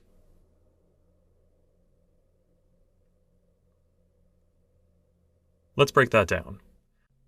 In the 3D print method, we start from the back and do a bump offset for each layer. We test for depth intersection and iterate forward through slices, and then we dither those slices together. The information we need to make this 3D print method work are front and back ortho scene captures, as well as a front and back depth. We combine the front and back depth into a single texture lookup. So here we see our fake room. Remember, that's not there. That's fake geometry mapped on a card against the real geometry on the right. So, how can we handle non-square rooms? We place a grid guide into the room encompassing the full dimensions of that room. We then capture the scene and remap the vertices into our 1x1x1 cube space. We can then decompress this captured 1x1 room in the material. The great thing about this is this technique works with any size room. Once we have our interior technology squared away, we can move on to a window material that encompasses it and adds more variation. We can control things like room type, light state, temperature, blinds, glass properties, etc. So how do we decide which windows go where? In order to have an understanding of what the building is and how it's laid out, we author this room data in Houdini or a UE plugin and pack it into a 32-bit unsigned integer. We have flags for all the information the material needs to figure out what type of room to render in a window. We store that room data as per instance custom data for each instance in a building ISM. Then, we consume this room data in the window material using HLSL to unpack and reconstruct each bit field. Once the look of our building started to shape up, we turned our attention to the roads. We started our road development using a single tiling asphalt texture. You can see here that has some obvious problems where we can see the repetition. Our texture cell bombing material function helps us break up tiling repetition by altering the UVs within the texture cells. Its source is the cell texture you see at right, which is a colored Voronoi noise pattern, as well as the edge detail between those cells. So again, here we see our initial attempt at tiling asphalt, and here it is with our cell-bombed asphalt, which basically removes all of the tiling repetition. Then we add some rubble to our asphalt, followed by cell-bombed grime, cell-bombed cracks, patches, tiling macro variation, deferred decals, and wetness. One of the issues we noticed when we added our wetness layers was that the wetness was showing up under the decals. The way that we fixed this was to set the decal response to none for the road material node. Then, in the material, we could use the apply debuffer node to composite the debuffers into the material under the wetness layer at the appropriate point. Here is our road material with the features I've outlined, as well as others such as the ability to add lane markers and to deal with intersections. Getting the road wetness to look right was one of the biggest challenges of this material. We used many inputs to get a natural-looking water pooling effect. This required 2 UV sets, vertex color information for blending problem areas, as well as a variety of lane and vehicle textures and manipulations of UVs blended with noise to achieve our final result. Here are some images of our completed road material in the world.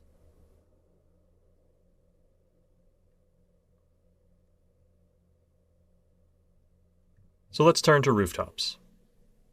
Our wave function collapse rooftops are modular.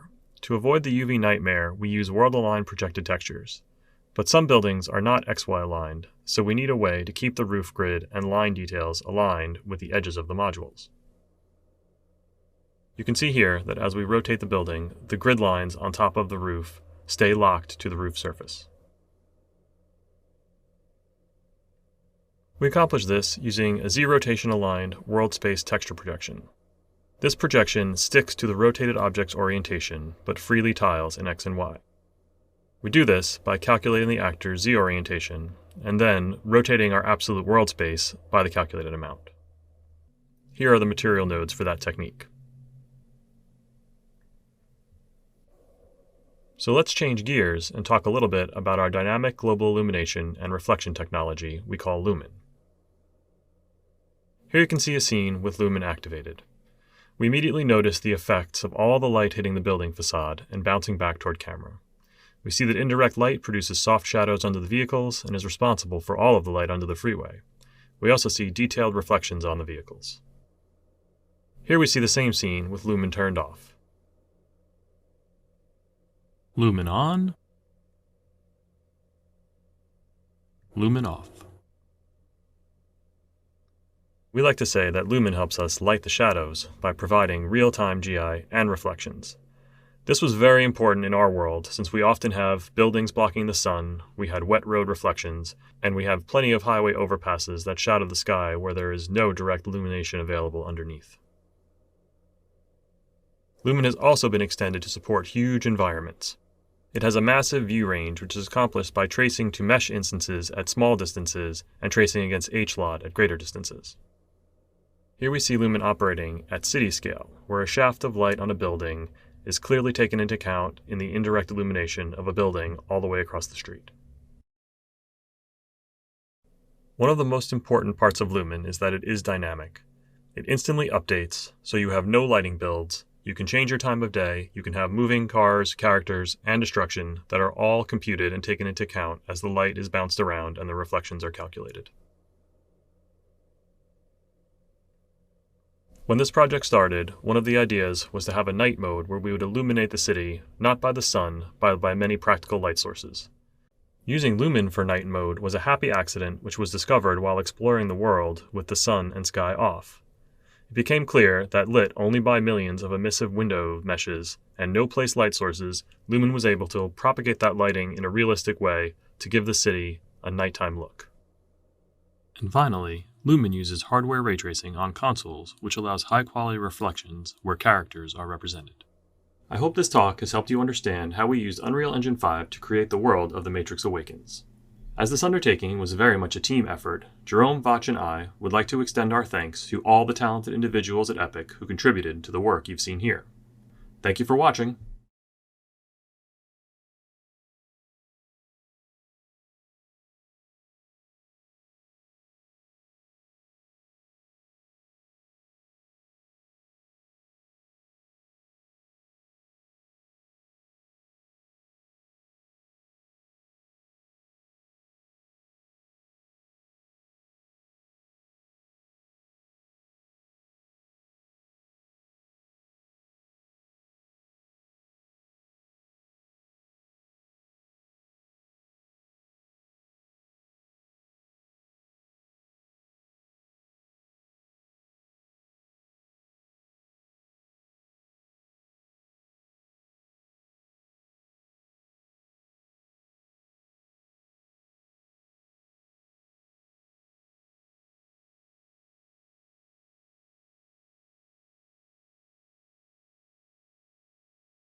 Hello, I'm Quentin Marmire. I'm a lead technical artist for the special project at Epic Games.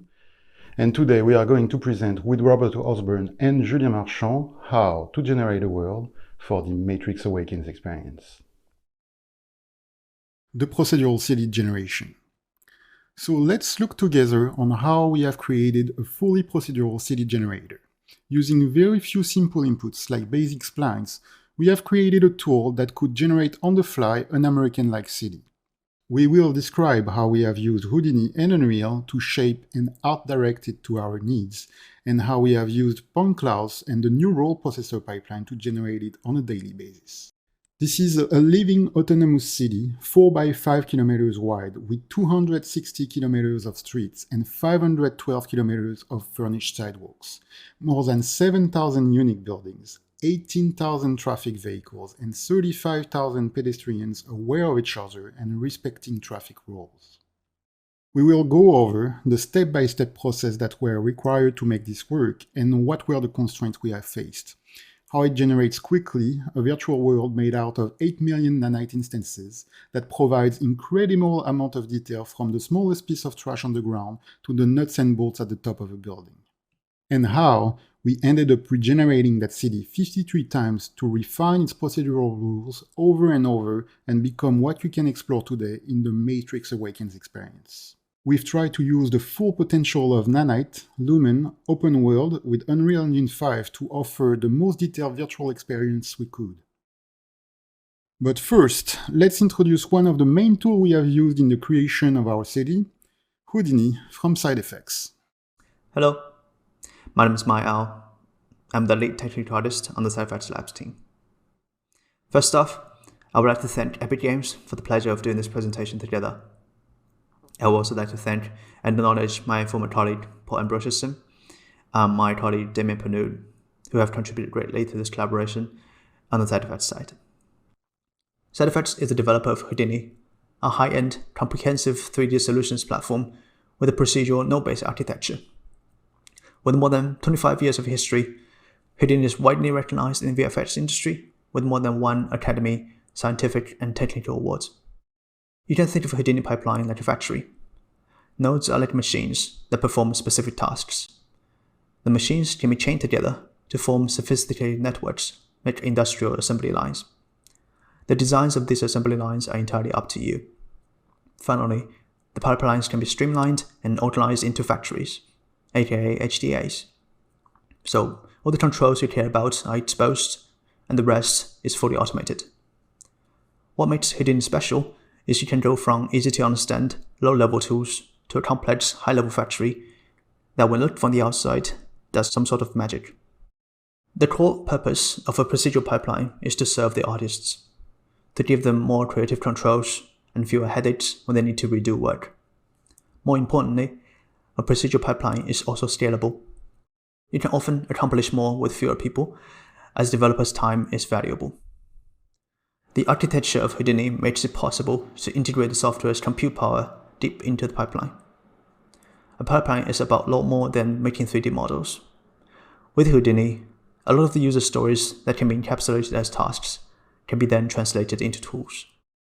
These tools are developed with close collaboration between teams. Decisions are made together to address different departments' concerns, such as what should be on the UI and how should the data be transferred. When it comes to engine deployment, the tools are typically packaged as HDAs, which you can use in Editor through Houdini Engine plugin. With Houdini Engine's now free commercial licenses for Unreal, a larger team of artists and level designers can directly interact with Houdini tools maintained by a smaller team of tool developers. In a nutshell, once the tools are created and deployed to Unreal, the Houdini Engine plugin will power these tools inside the editor by talking to the Houdini library in the background, on your machine or on farm machines. As a real-time developer, when you need to start building your own procedural tools, Side Effects Labs is here to help. We're a small team, but we create a large collection of free and open-source Houdini tools, especially focused on real-time pipelines, as well as the quality of life of developers. You can think of Side Effects Labs as a public extension of your own R&D team, because the tools we make are based on the feedback of the community, and we make them so that they can be shared with everyone in the community. With more than 200 tools and growing, it is not unlikely that when you need to accomplish something, we may have a standardized tool for that.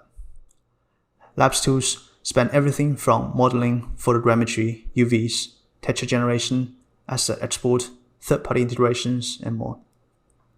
We also ship a SetFX Labs Unreal plugin, which contains script and shaders that works with Houdini assets, or just generic all-purpose utility shaders. You can discover all this by downloading SetFX Labs' latest daily builds. Thank you so much, Mao, for this overview of Houdini. And now let's have a look to the Matrix Awakens procedural city and how we have done it. As a starting point, we knew the Matrix Awakens would have to be an open world, a city that would be fully detailed and very large at the same time.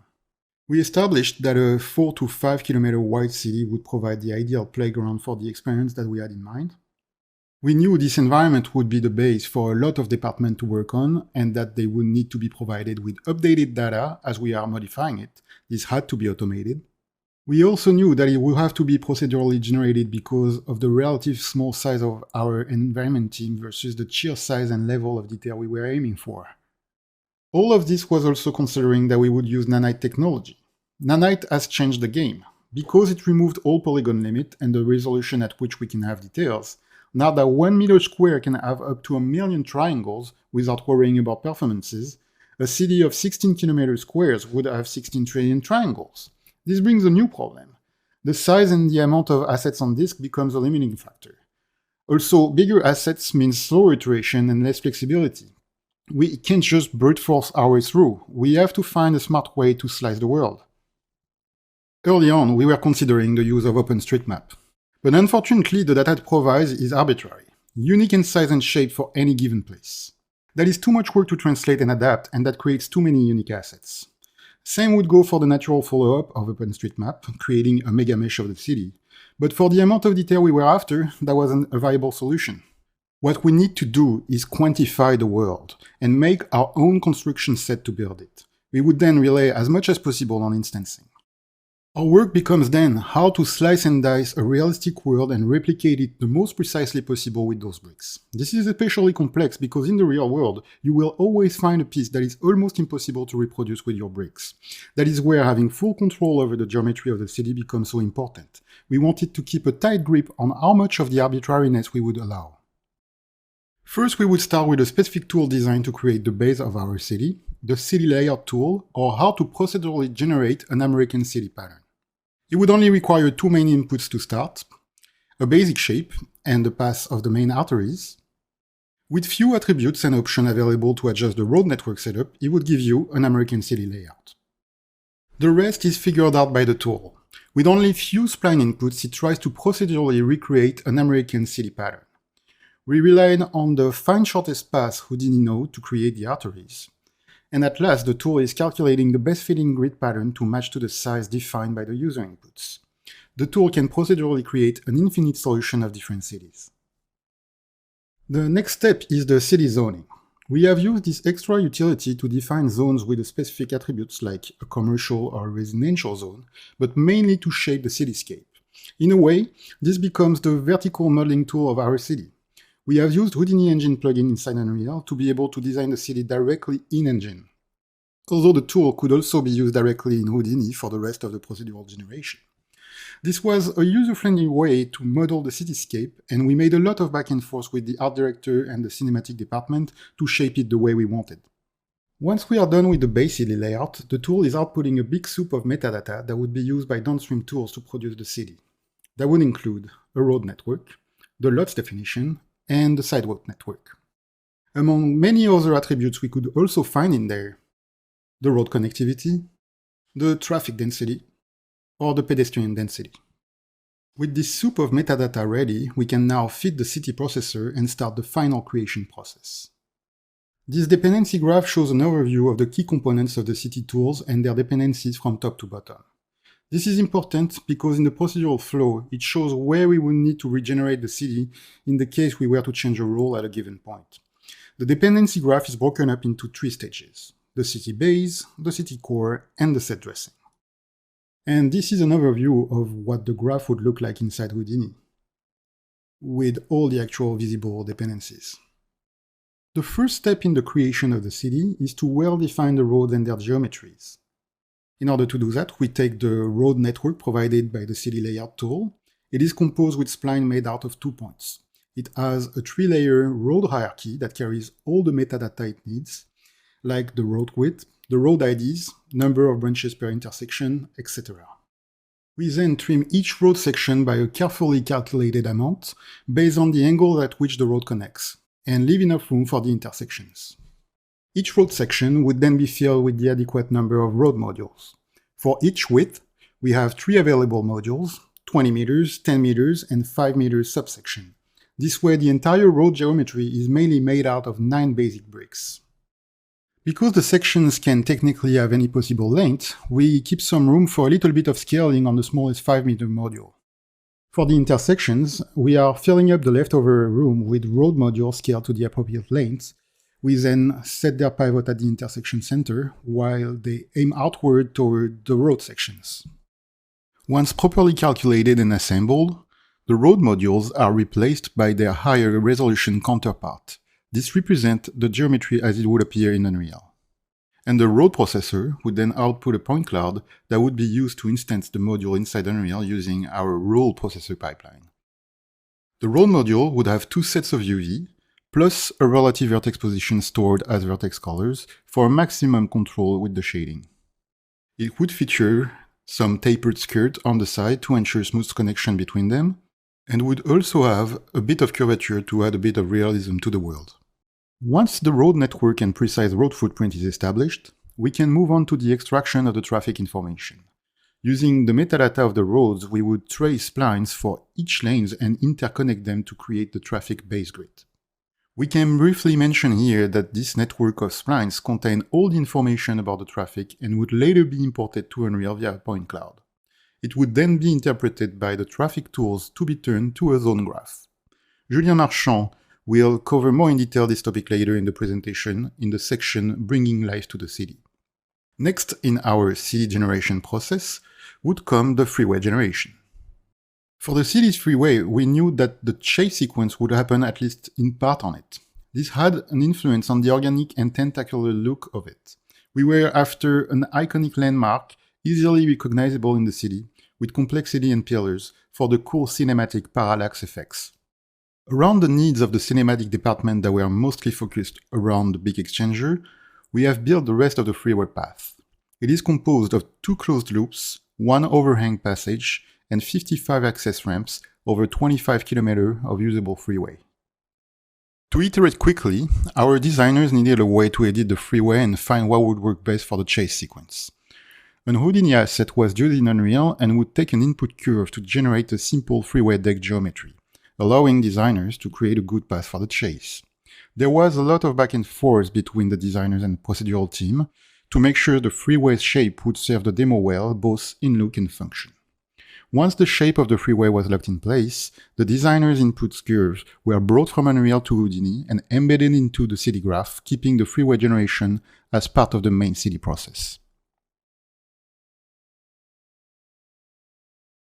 Because of its organic nature, the deck had to be procedurally generated as a megamesh. This is one case in the city where we couldn't entirely rely on module instancing, and we had to create custom pieces that would fit a specific area.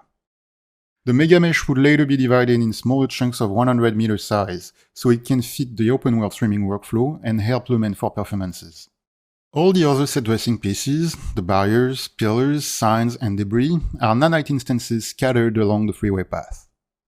Finally, as for the road processing tool, the freeway tool would output several point clouds to be instanced over inside Unreal and would provide metadata to the rest of the graph.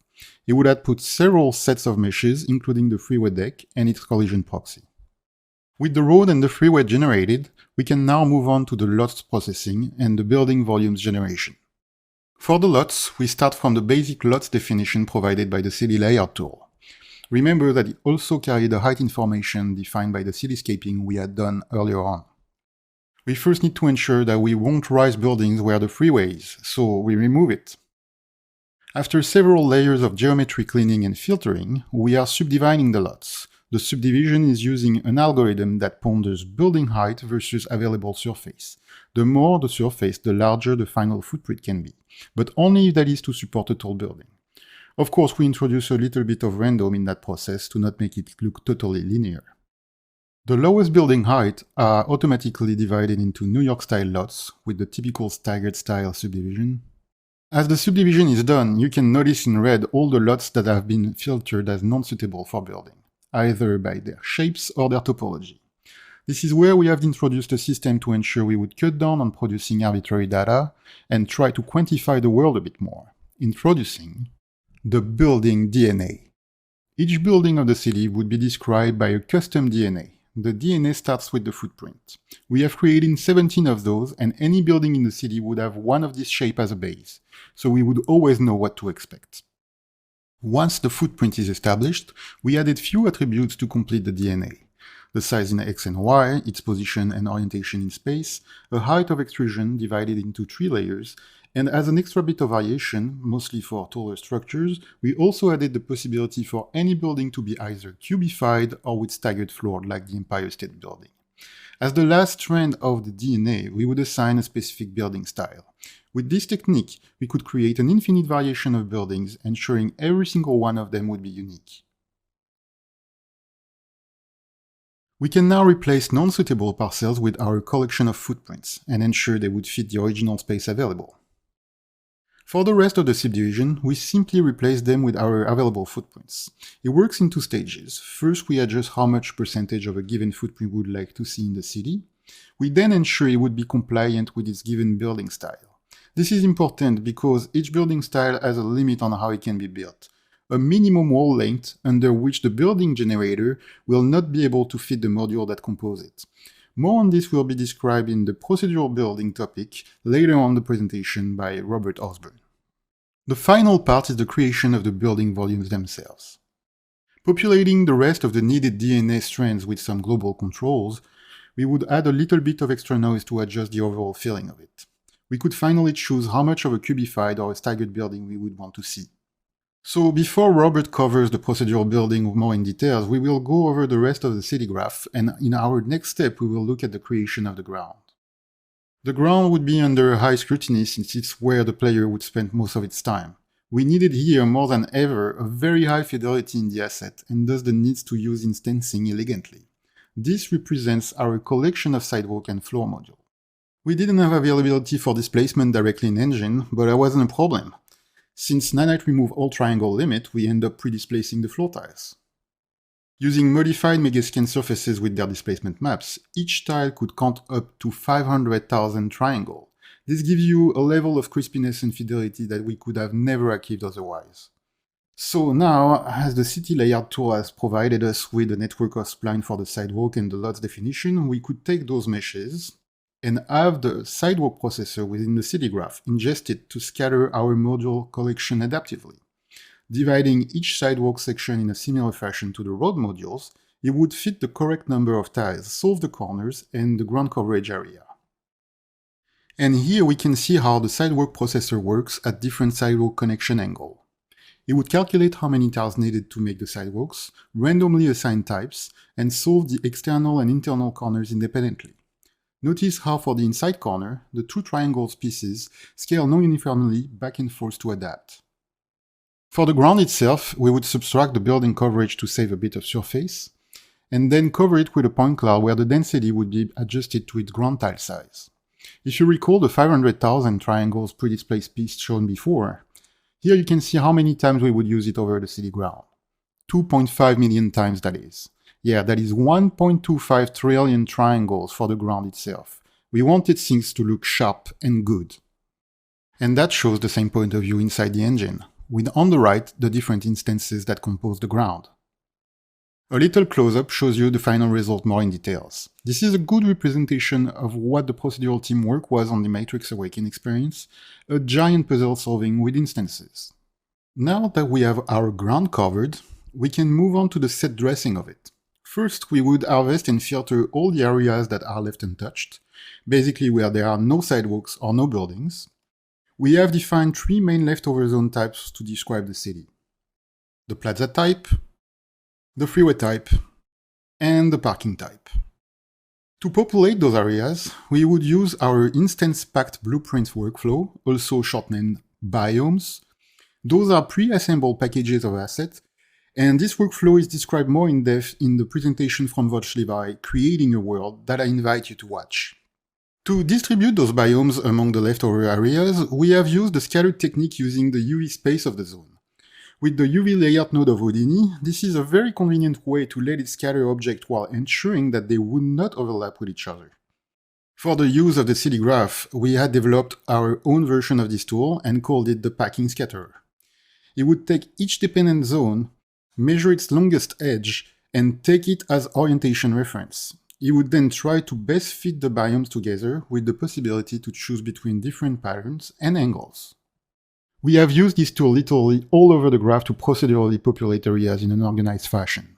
That also includes some of the rooftop for the buildings. This shows you a fun example of what the packing scatterer can do to cover any type of area with organized pattern without any fear of overlapping instances. The last images are showing the result of playing with different options and inputs on the tool. And now we come to the road decals in the ground covering process. We are taking the traffic and parking lanes calculated after the roads and parse them with points for the different types of decals. Over each calculated points, we would spawn a simple plane that would feature a decal material. Each marking that you see here is an instance plane that is carefully placed at the exact ground level. It has a decal material with opacity for finer details. The wireframe view gives a better idea of what's behind the scene. If you remember, during my description of the road processor, I mentioned that the road isn't flat. That actually proved itself to be a bit of a challenge.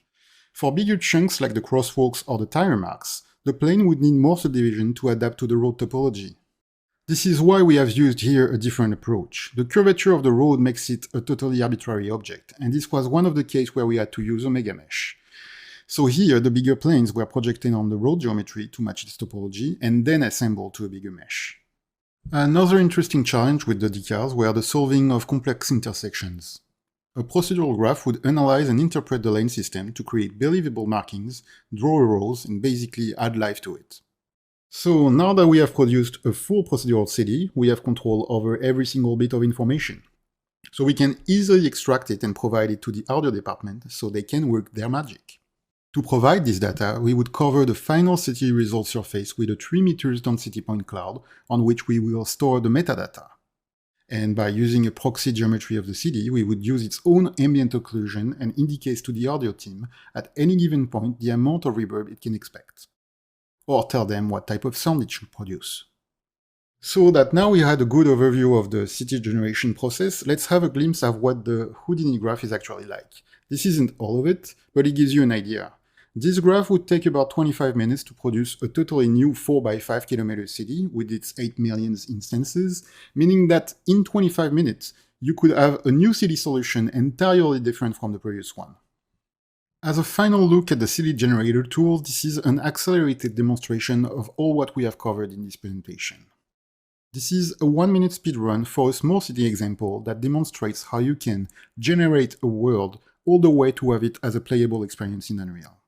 It shows how the generator enables you to produce a new city from the very first curve input to the road network tweaking, the vertical shaping, fine-tuning of its building, to its final generation with the road processor.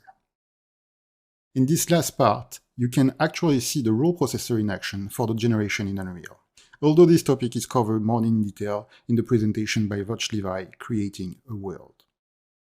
You can actually try it now by yourself, as we are providing you with Houdini files and basic Unreal templates to play with.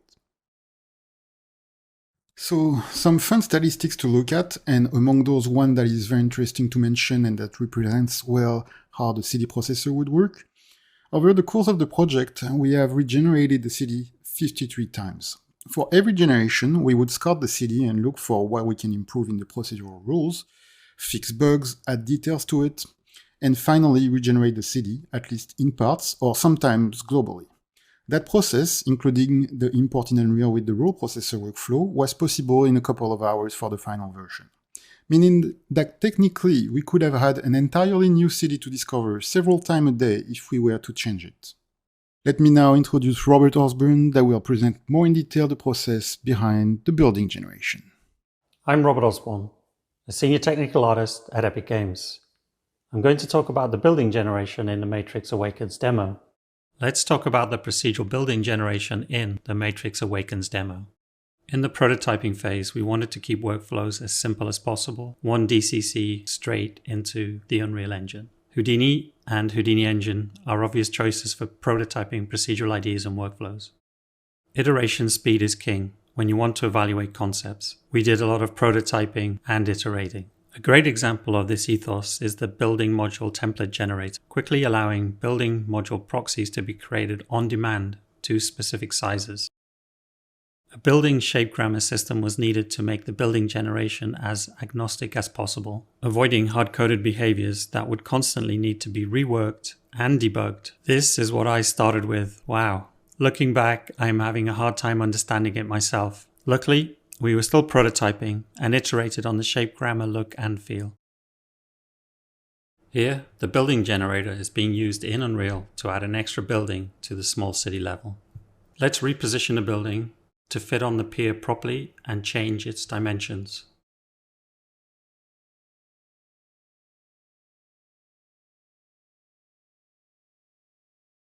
Now I'm changing the prop placement density and seed. Let's lower the height of the building. Finally, I'm changing the style of the building and making it wider.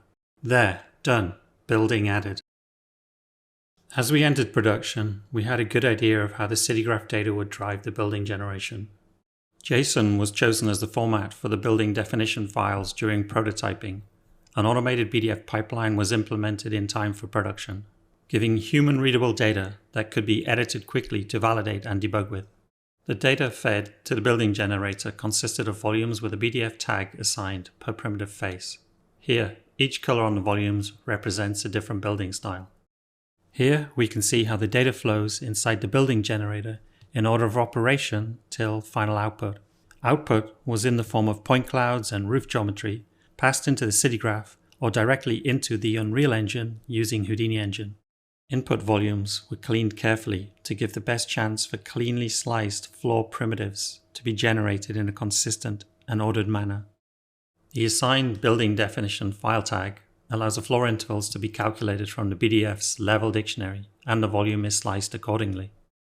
Once we have the floor slices, corner types are calculated using the dot product between the primitives and walking around the floor primitive IDs in ascending order. Split corners are recognized using a collinear tolerance to distinguish if adjacent floor primitives should be considered in line. Corner caps, when defined in the BDF, are prioritized over a split corner type. We wanted a flexible shape grammar syntax for defining the module placement behaviors on building facades, allowing for rapid end-user iteration without having to publish updates to the building generator. This is a typical shape grammar. The vertical bars represent a module bucket used to define module placement behaviors. The alphabet characters represent a dictionary key to look up the module metadata like width and height.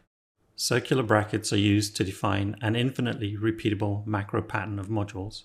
Square brackets are used to define a fixed repeat of macro pattern modules. The asterisk character specifies that all modules in a bucket can be scaled to fit the shape grammar to the length of the facade. Selecting the most appropriate grammar for a facade is driven by the total length of one full iteration of the shape grammar. The shape grammar with the smallest fit gap, not greater or equal to the facade length, is selected. Here we can see how different grammars are used as the length of the facade increases. With the most suitable shape grammar selected, the modules are placed on the facade. Here we see the module placement and scaling according to the grammar being used as the facade length increases. Buildings are generated independently of neighboring buildings in each building lot. This gives better parallelization for the graph execution. Occluded modules on connected building walls need to be removed for memory and generation performance. In the city graph, each lot of buildings are passed in as one job. We take the full lot of buildings minus the building having its modules occluded and merge and clean them. The building being occluded is booleaned against the rest of the lot, creating a boolean shell that represents touching wall heights. Additional sample points for each module derived from the module bounds are added for performing intersection testing. These sample points and the module pivot point are raycast against the intersection shell. Only modules where all sample points are deemed to be touching the intersection shell are flagged for removal. As corners wrap around facades, extra sample points are added for corners. The occlusion has to be conservative, as re-adding modules to cover holes is complicated when you consider primitive data for windows and props. Even with this conservatism, a 25% reduction in building modules, props, and decals is achieved. The conservative approach is shown by the columns of corners still present inside some of the building shells. We needed to indicate to the CityGraph's sidewalk furniture placement system where building entrances existed. The place modules on buildings carried tags to define functionality, such as corner, wall, entrance, etc. These tags allowed the building generator to provide volumetric data to simulate exclusion of street furniture in front of building entrances. Once in production, new feature requests were added to the building generator, one being multiple BDF support on a single building volume, others being window treatments and window signage. It highlighted the need to have a production version and a development version of the building generator, while new features could be iterated on in a development version without blocking the CityGraph or end users using the production version. Building prop brandings were assigned per facade across the city, with just a simple modulo seeding using the lot ID and building ID for determinism. Being able to have the building generator run directly in Unreal using Houdini Engine allowed end users to play with prop densities and adjust seeding. Controls were exposed on the UI for this purpose, allowing prop meta to be tuned and then exported into BDFs. Here we have the building generator running in the Unreal Engine via Houdini Engine.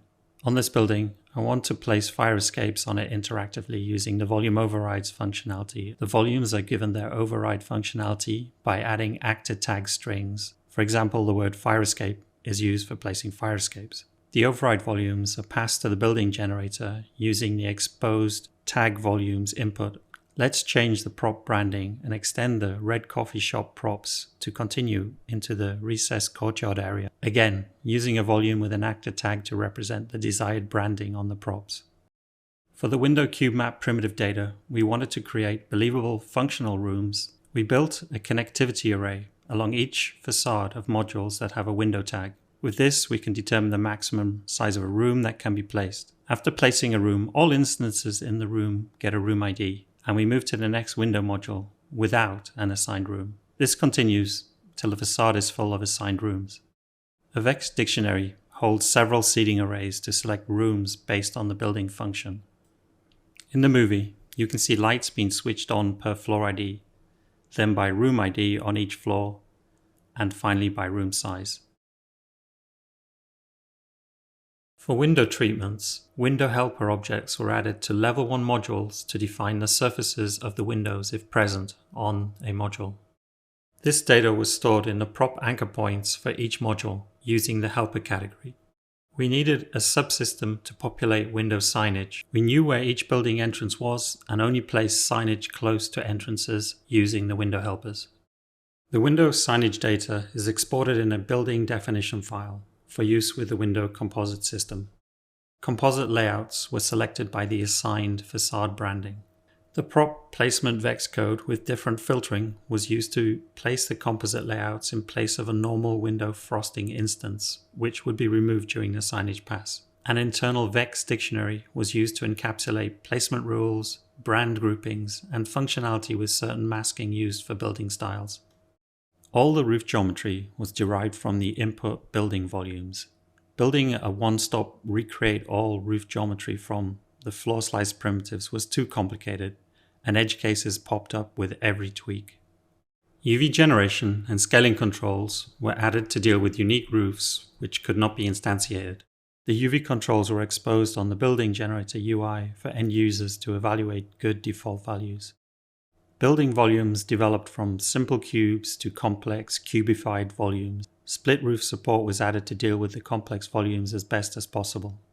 Not all building modules were created equal, the biggest issue being some modules got sliced at the lower window edge, which is recessed back from the common facade plane. We had to create a function to analyze the floor slices at split roof edges and apply a push or pull inset to hide these gaps. The building generator needed to be scalable due to the sheer amount of data it was generating. Almost 7,000 buildings with props, modular occlusion, window treatments, window cube maps, ground decals, and roof geometry. This all generates in 13 minutes using PDG on a single X3990 Threadripper PC.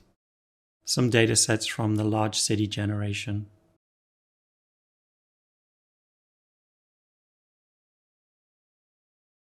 As we entered the end phase of the project, the building generator graph looked like this. The volume curator pass just before the building generator allowed the generation of override volumes to place fire escapes. A masking scheme was used to populate fire escapes only on certain building groups and styles. It also allowed directed prop placement via primitive groups. Example, no props were placed in the Brooklyn-style courtyards. Multi-BDF volumes were given steps to hide transitions of the building styles. Multi-BDF style combinations were also tweaked following art direction concerns. The volume curator also allowed for optimizations late in the project. Memory was a concern, so the global height of the cityscape was reduced in certain height ranges, allowing a surgical strike without potentially causing a butterfly effect had this change been further upstream in the city graph. The volume curator was also used to target specific problematic building volumes and associated metadata.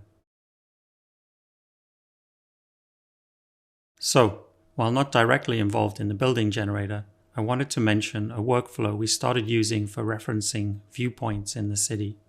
As the city density grew, the ability to communicate points of interest in the city with accuracy became all too apparent.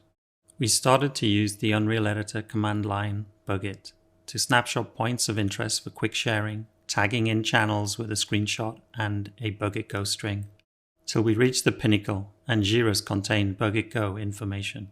With all these data points for POIs starting to mass, the Bugit Go HDA happened one afternoon, allowing reference points to be available in Houdini datasets to observe behaviors and debug with. Pasting a Bugit Go string into the Bugit Go HDA will generate an indicator in Houdini Worldspace. We have a reference in Houdini Worldspace that can be jumped to quickly using frame selected. This easily allows associated input metadata to be explored, debugged, and edge cases solved. You can round trip this data, passing a Bugit Go location that is derived from the currently active Houdini 3D scene view back to the clipboard.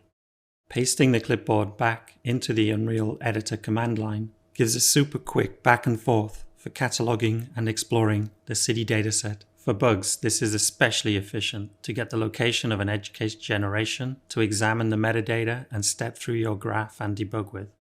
Allowing the problem buildings to be isolated in the Houdini scene, iterate on the fix, test locally, and publish the fix. Super useful for smoke testing known results after an update to the building generator. With the sheer number of building volumes, we were struggling to identify issues in the vast sprawling city we were building. We literally could not see the buildings for the city in some situations. While we had Bugit and Bugit Go to teleport around the city and investigate issues, we really needed a structured way to sign off on all the building styles and building features without the distraction of the beautiful city. A volume filter HDA was created to give targeted collections of volumes to feed into the building generator. Houdini is great. Chain your meta filtering into generation, then add some automated output. Now you are slicing and dicing the data to create sets of maps in the editor to systemically close the project. Not carrying the full weight of the city during smoke testing increased the iteration speed greatly. Special thanks to some of the quality people I was lucky enough to work with on this project. And now let's talk about wave function collapse. Wave function collapse is a term from quantum mechanics in which a wave function in superposition collapses to a single eigenstate. This concept has been applied to game development in the form of a constraint satisfaction algorithm. It can have many applications including texture and model synthesis, map generation, and gameplay. In a constraint satisfaction problem, a constraint is a rule that the system must satisfy when solving. Here we have a cat in a 2-tile grid constructed from 2 options, the tail and the head. There are 2 constraints here. The head can be to the right of the tail can be to the left of the head. it is simpler to always consider these constraints in pairs. Here we increased the grid to 4 tiles and added a third option, the body. We can see a total of 6 constraints. Next, we introduce a special option, the empty option. Empty options are useful when you want to ensure that the bounds of the grid will not form open-ended solves, like having a body option at either end of the grid. Empty options can be adjacent to each other. If you have an A to empty pair and an empty to B pair, then an A to B pair can be made. Let's see what it looks like to collapse a 1D grid. We initialize a 6-tile grid where each tile represents all of the options allowed. The number above represents the remaining number of options for a given tile. Let's make an assumption that the tiles are surrounded by hidden empty options, and both ends of the grid must be modified to only allow options that can be adjacent to an empty option. You can see that the number of remaining options has dropped from 4 to 2. This number will also represent the value of entropy for a given tile. We now begin a recursive cycle of observing and propagating. In the observation phase, a random minimum entropy tile is selected. A selection is randomly made from the remaining options. The tail option was chosen and the remaining options on the tile has dropped to 1. In the propagation phase, all the tiles adjacent to the observed tile must adjust their domain to satisfy the constraints. The propagation continues recursively until no more tiles are modified. With every iteration, more tiles are collapsed down to a single option. The solve keeps iterating. Finally, the solve reaches a state where the grid contains only collapsed tiles. Here we can see this process in 2 dimensions using a 6x6 grid. Here we see the process in 3 dimensions using a 3x3x3 grid. A wave function collapse model is a data asset that stores constraints. A constraint is stored in the form of a key option, an adjacency, and the adjacent option. Defining constraints can be difficult. Some implementations have used label-based systems, but that can be confusing or complicated from an artist's perspective. Our implementation derives constraints from arbitrary layouts. By doing so, wave function collapse models can be built visually, and it may help in discovering new options that are required. You can simply specify a resolution of a grid to solve. There is also an option to use a grid actor, which is a blueprint that visually shows the bounding box of the grid. One advantage with the grid actor is that it can derive starter options based on static mesh actors that sit within the grid. On the left, you can see a few tiles pre-placed inside the grid actor and the 2 different outputs on the right. It is a great way to combine art direction with proceduralism. The city had so much complexity at street level, but once you went into drone mode, it became obvious that more complexity was needed from the bird's eye view. In total, there were over 2,600 unique rooftop structures made. The wave function collapse model contained just over 5,000 constraints. All of this with only 33 tileable meshes. Solving these structures one by one was not scalable, so we created a solution that can derive grids from point cloud data. We created editor utility widgets that can do some post-solve processing. Here we are swapping wall materials, roof materials, and per actor custom primitive data to create color variation. We can derive a grid from a solved actor and allow for arbitrary logic based around tile neighbor rules. In this case, we use neighbor rules to place props on walls. To reuse existing Houdini methods made for scattering props, we made a method for exporting roof-only surfaces. Roof prop scattering was done in Houdini and reassembled in Unreal Engine using point cloud data. And here are some wave function collapse results in the city.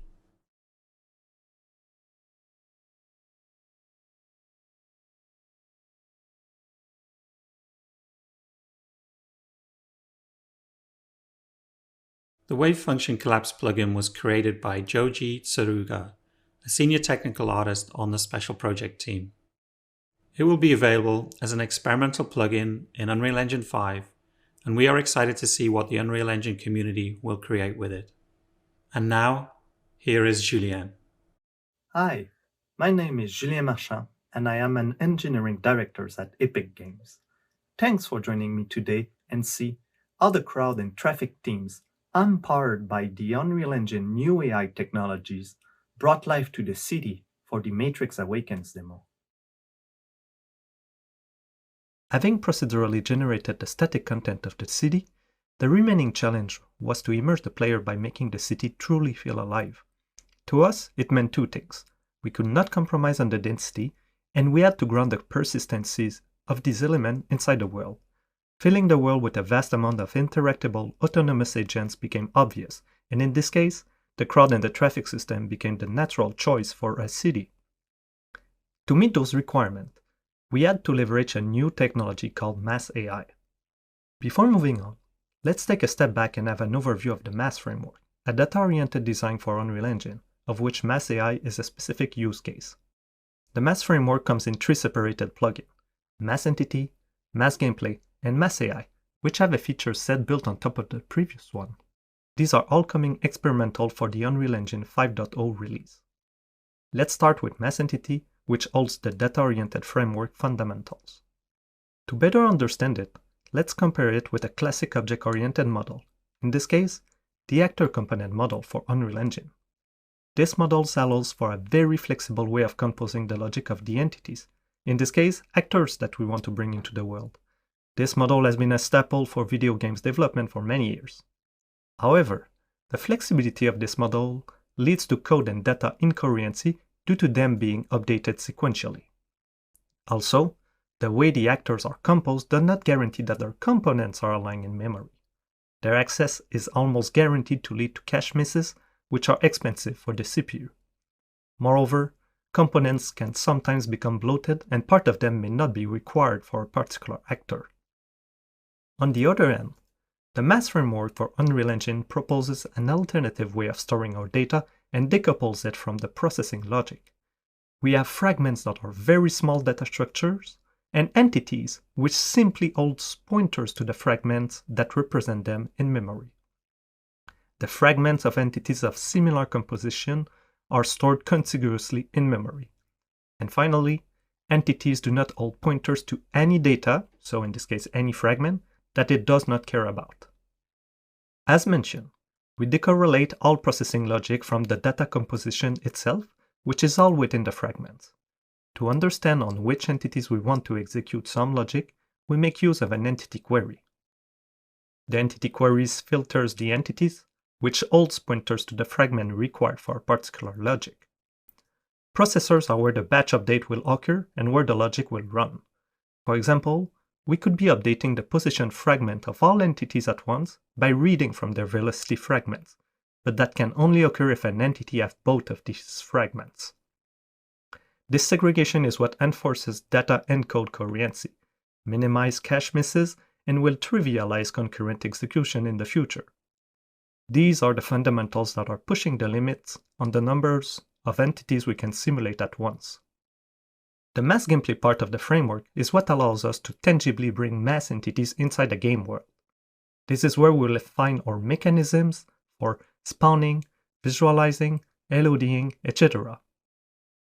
Namely, the entry point to bring mass entities inside the world is the mass spawner, which is a regular actor that you can place in your level.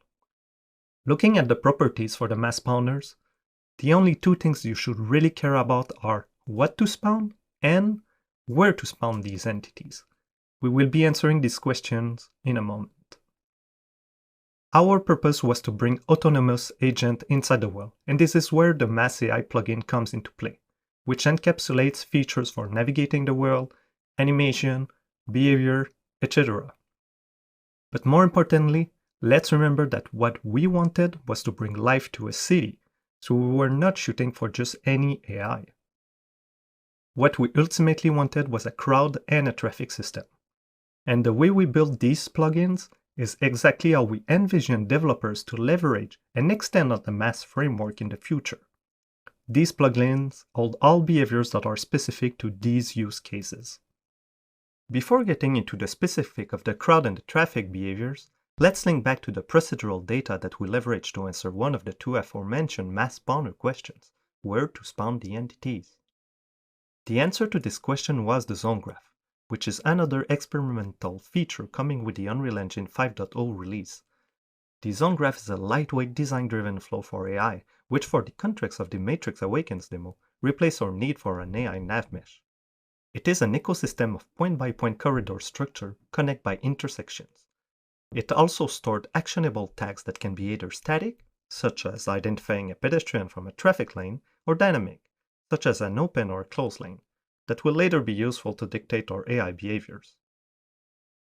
In fact, we leveraged the zone graph to have a density-based distribution of entities for both crowd and the traffic, whereas for the parked vehicles, we were more interested in a static point cloud distribution. The mass spawners support both of these options, along with many others when it comes to deciding how to distribute mass entities inside the world. For the crowd, we merged the procedural data representing the pedestrian density, along with the pedestrian lane network, to create a network of interconnected and properly annotated zone graph for the crowd. Although hard to see, the annotations denote what they are for, whether they are crosswalk, sidewalk, or intersection lane.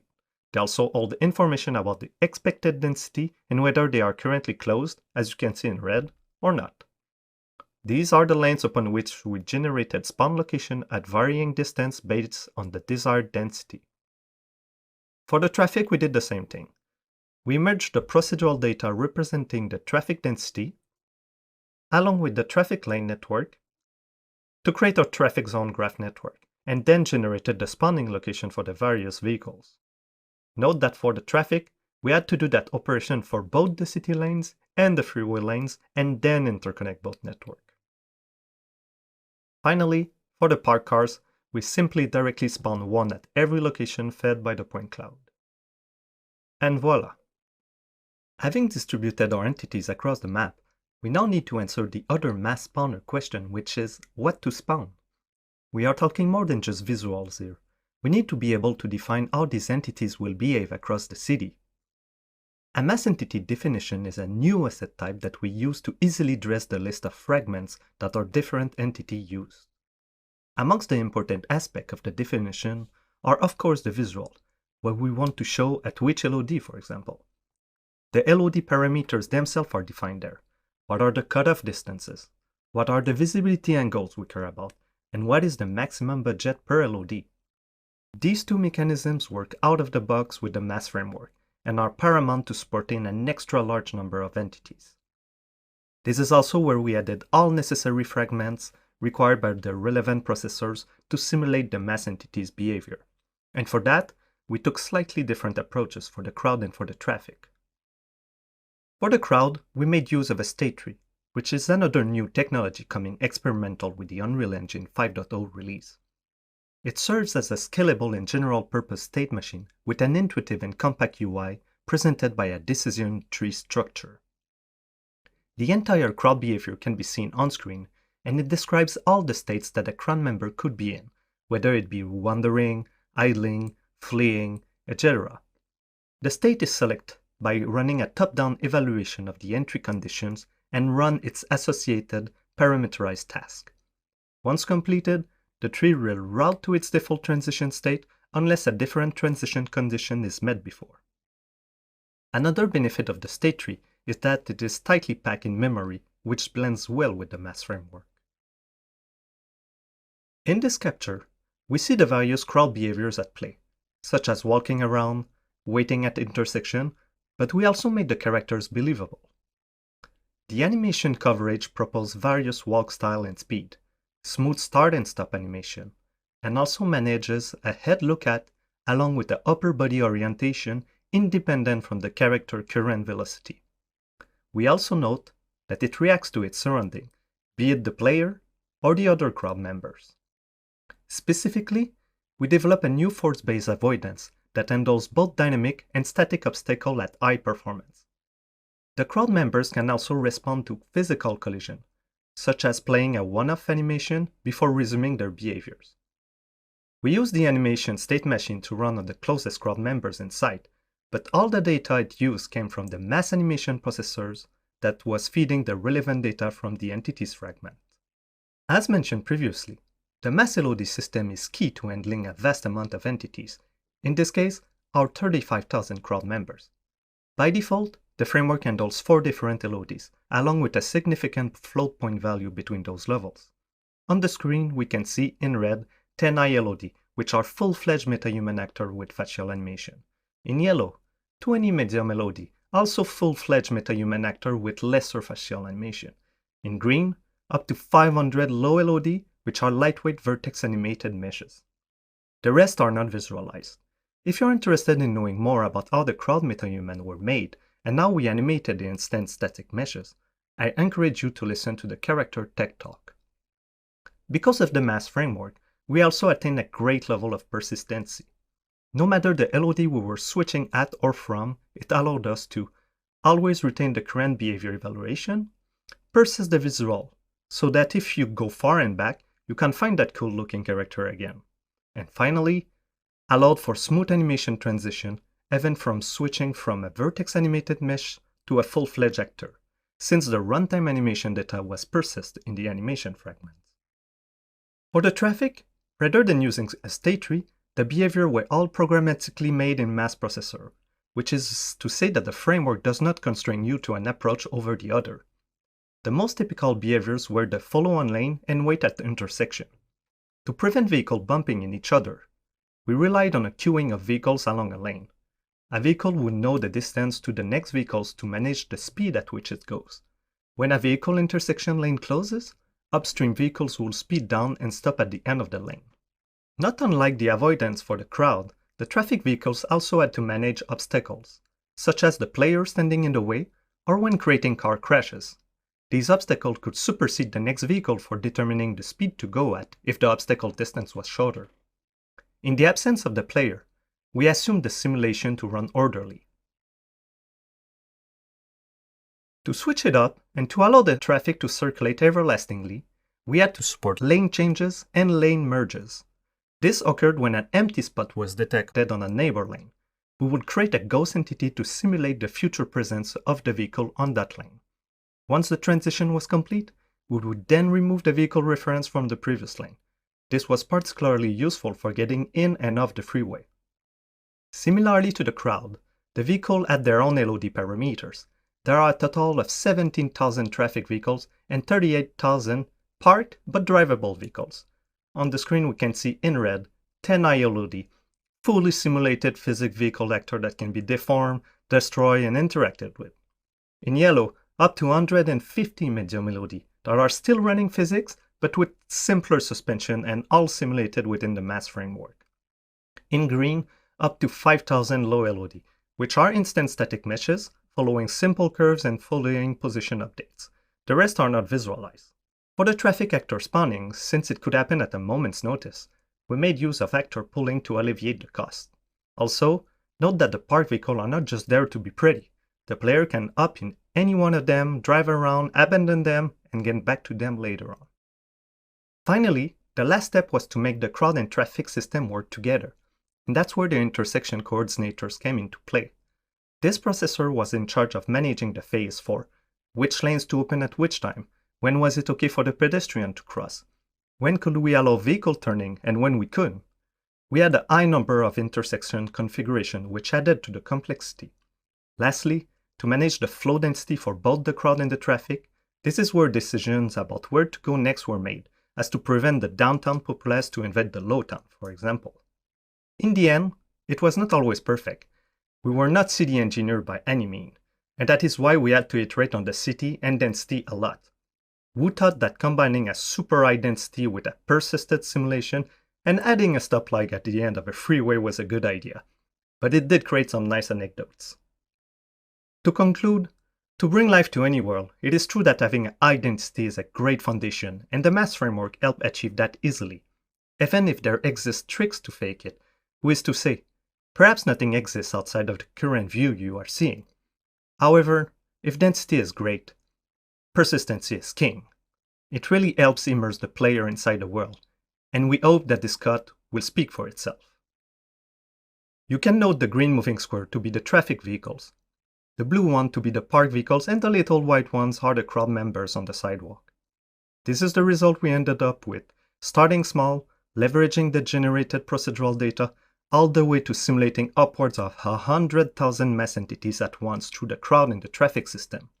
This is how we brought life to the city, and it is a result we are very proud of. Thank you for listening.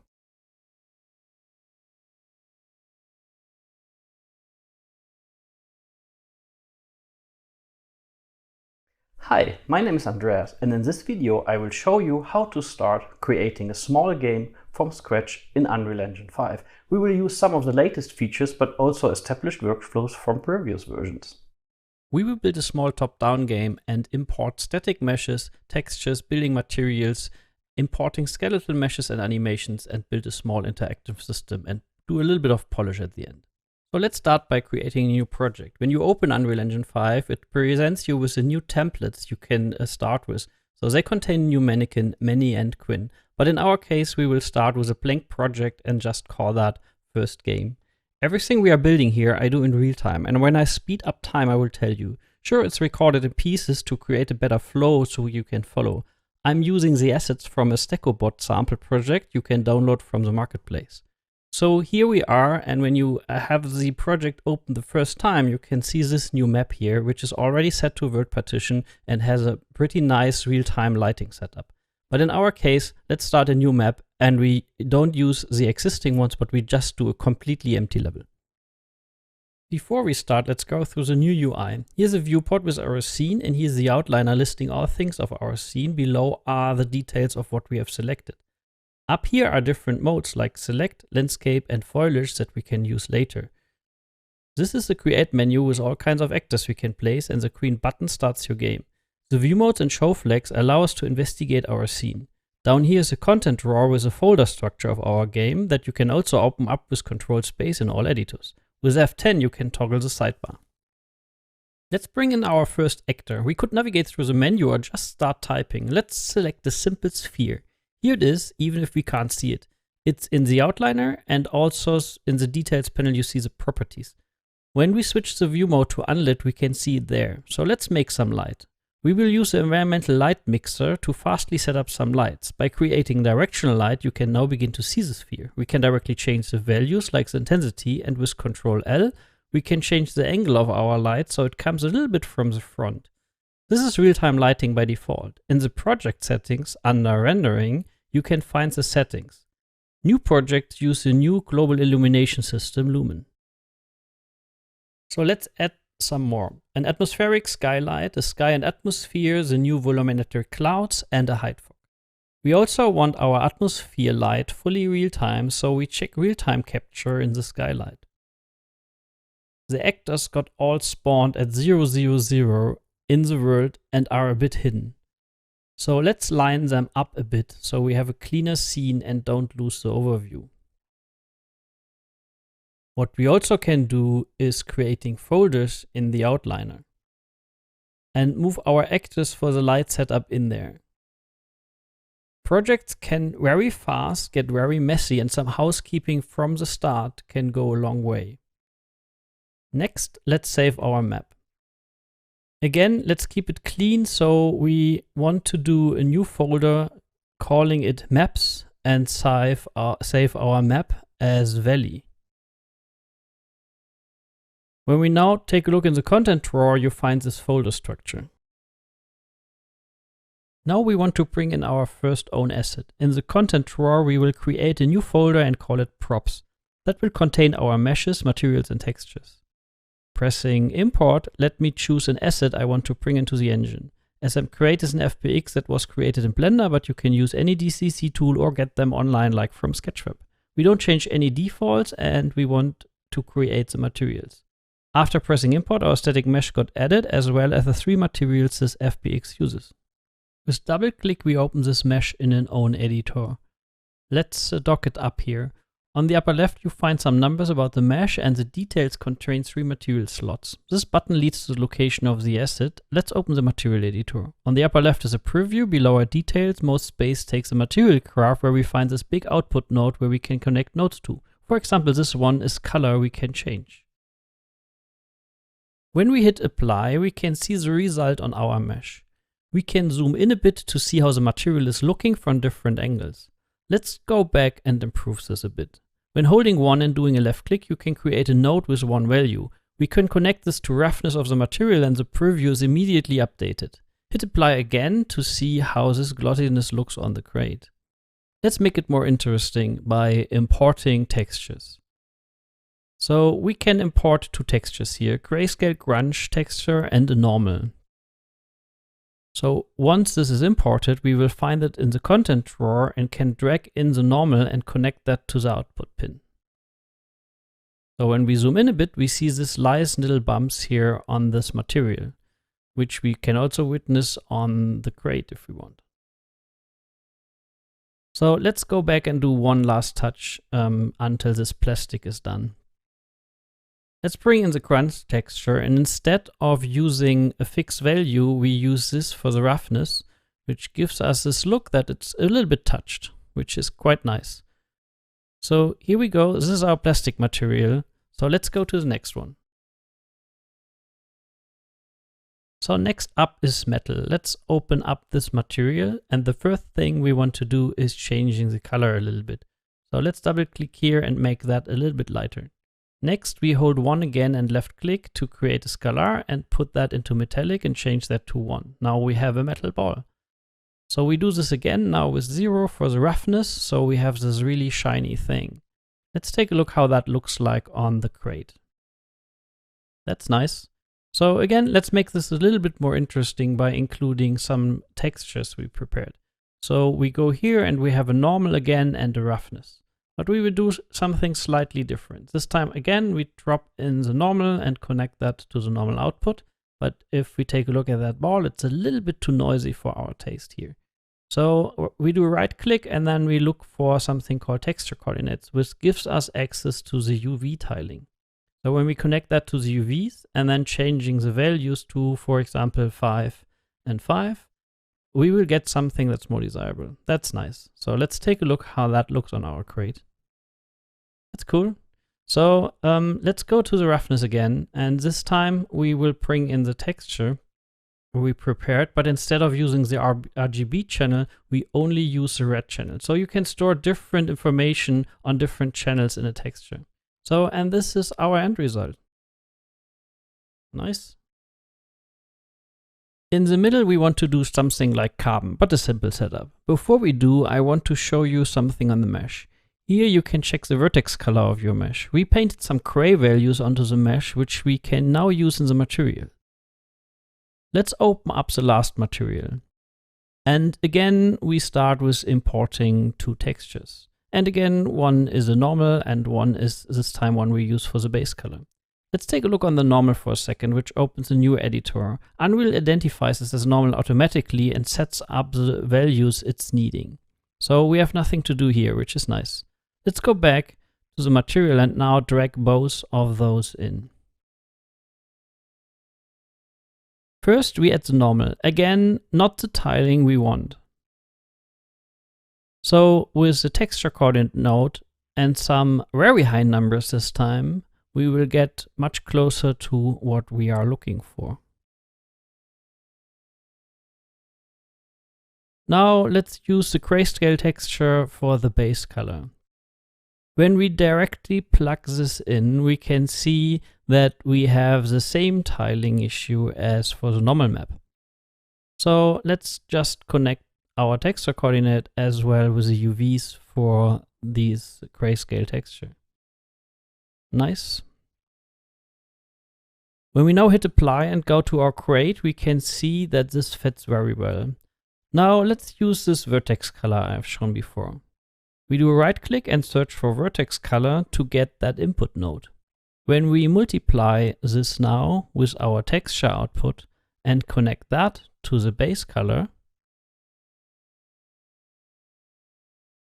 we will now hit apply and go to the crate and see our result. So here's our final crate with the 3 materials we made very quickly. Let's bring in the floor by doing a right click on this sphere, go to replace actor and select the cube. Up here we go to the scaling tool and then we scale it down on that. We scale it up on X and Y. Now we have a floor we can use. We bring up the content drawer and drag in the crate we just made. We can move it around and rotate it to see it in our light setup, and we can move the camera a little bit around. We can also change the light again to test how our material reacts to the different light scenarios. And here we are with our first scene done. So now let's talk about logic. When we press play, it seems nothing is really happening. With a crate selected, we can scroll down in the details and select Simulate Physics. When we now hit play, this crate falls to the ground. The disadvantage is that this is only turned on this specific actor in the scene. If we bring in another crate that looks for the player exactly the same, it will behave differently. Because for this second crate, it's not set to simulate the physics by default. This is where blueprints can come in. Let's create a new folder and call that Game Elements. When opening up the folder, we can do a right click to create assets. We will find a lot of different things, but we will concentrate on blueprints for now. And blueprints can be a lot of different classes, but we start with an actor. And we call that BP_crate. When we open this up, you can see the viewport here in the middle. On the right, we have the details for the components that's selected, and the upper left, we have the list of components, and below we have graphs, functions, and variables. Up here, you find the event graph for the game logic, but we ignore that for now. Let's add a static mesh component, which we call createMesh. We still don't see something because we have to set our static mesh crate in the details panel of our added component. So here we have it. The details of this component are identical to the one we saw in our level, including the Simulate Physics checkbox. We can also tweak it a bit by setting the mass and increasing a bit the linear and angular damping to introduce some drag to this actor. So we save this now and go back to our level. When we now bring in our blueprint we just made, also rotate it a bit and press play, you can maybe see it behaves a bit differently. The advantage is when we bring in another blueprint crate, it has the same default values we just introduced. And when we change it in the blueprint, all actors in the scene will change too. Now let's replace our floor with a landscape. We can delete our floor and select the landscape mode.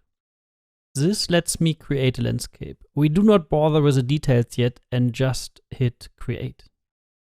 Now we have a landscape that we can sculpt, paint, or use landmass tools, but I don't want to cover that. We can change the brush size. For example, the strength and the brush size and the fall off for smoother or sharper edges.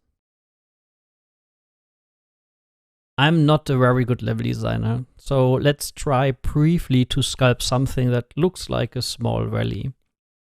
Like that. I'm changing a little bit the brush size and then just really fastly drawing something here. When you hold shift, we can also lower an area, like for example here. And then we can use this tool to smooth out some of the roughness we brought in. But yeah, let's keep it like that for a second and head over making a material for our new landscape.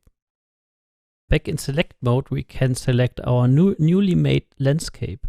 And in the details, we will find the landscape material.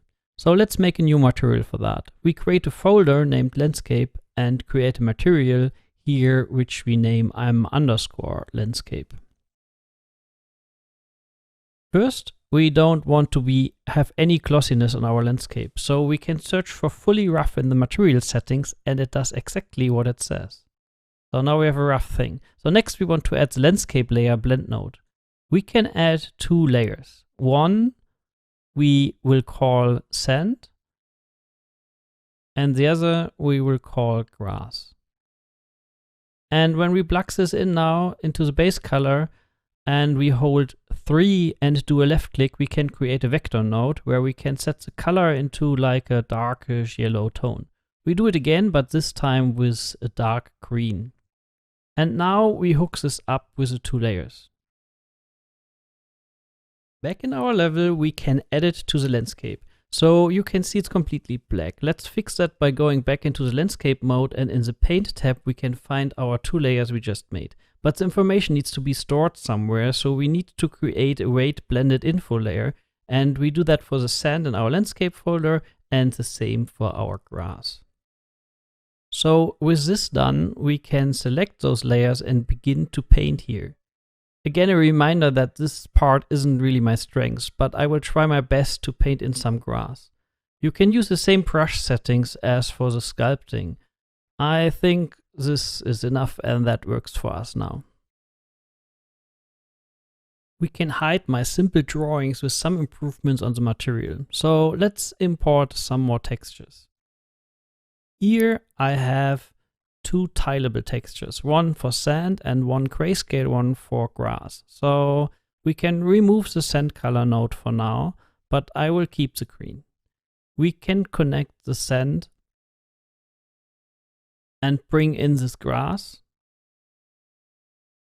And when we hit apply and check out the level, we can see that we have sand here and this very beautiful grass. But the tiling isn't very nice. So let's get back to the material and fix that. This time we will use an absolute vert position node, which gives us X, Y, and Z on a given location. As we do not need Z, we will use a component mask to get only 2 coordinates and not 3. R is X and G is Y in this case. Now we can divide that by a number to control the tiling. For example, 256 could work. And now we plug that into the UVs. And now when I move around, you can see this is vert aligned, even in the editor. I really actually like that a lot. So let's copy this part and do the same for the grass. I'm copying it because maybe we want different values for now. So here, let's try like 512. So when we hit apply and go back to our level, then we can see the result. So let's get rid of this, go to manage for now, so we don't have the brush. And here we are. So here's our textures, and the tiling is not too bad, but the grass is not what we want. So let's go back here and switch that back to 256 for now. And now some cleanup. So there's a very nice new node in Unreal Engine 5, which is called named reroute node. So we call that sand, and now we can unplug that. And in the layer blend, we use this as input. So that's pretty neat.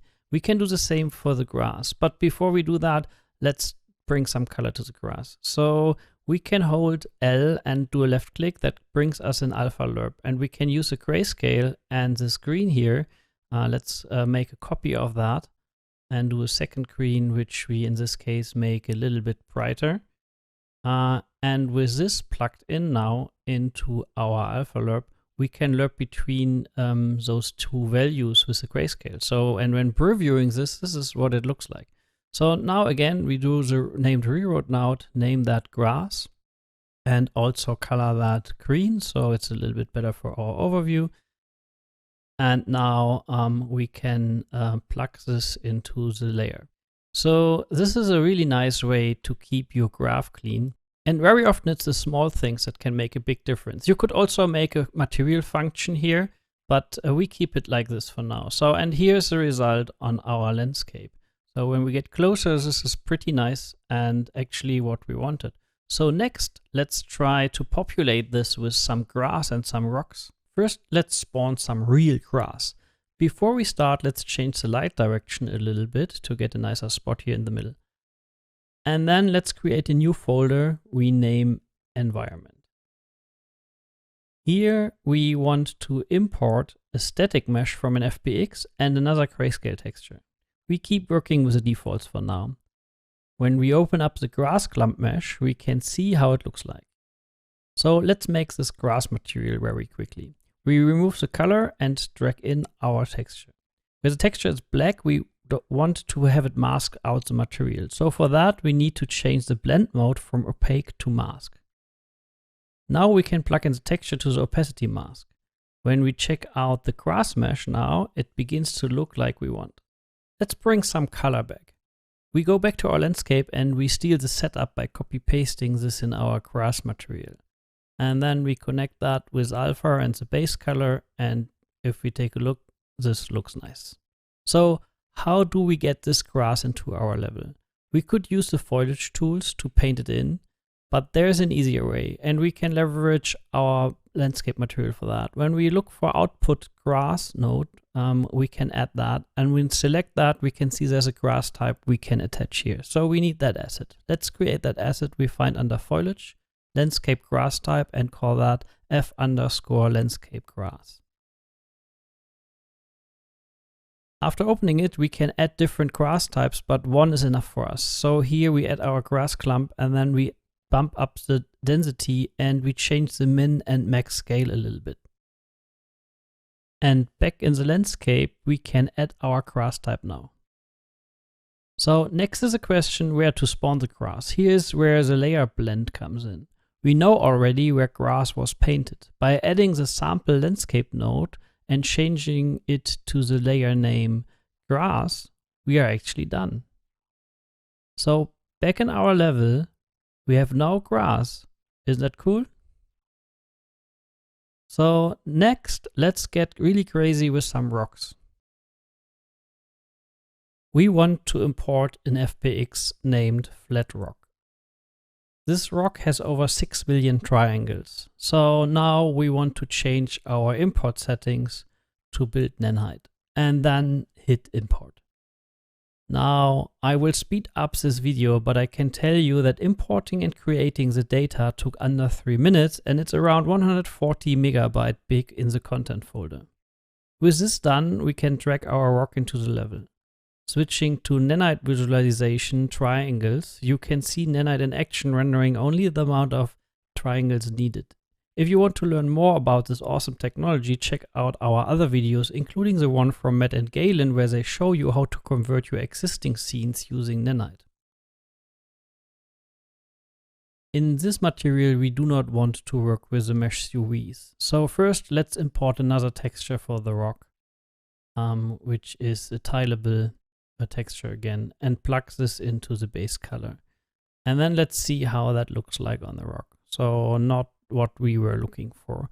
So here we do the same as we did for the material, for the landscape, and use absolutely world position, mask that out and divide this, in this case by a very, very high number, and then plug that into the UVs. I think we do something like 1024 here, and let's see how that looks like. So much better, but when you look it from the side, that doesn't look really nice. It's really stretched. So instead of masking RMB, we using Y and Z, so to say. So when we apply now and go back, then we can see it's okay from the side, but now our top doesn't look nice. We can use a little trick here. So we are looking for the vertex normal, and here we can check again with a mask, and this time we only use B, which is Z, which is looking upwards. And then with a lerp again, we can lerp between two different textures. One is our rock, so that's from the side, and then we have to bring something else. Something else in our case can be the sand texture we already used. So we plug this in, and that will have the same issue like we had with the other texture. So we go to our landscape and we steal briefly our setup here.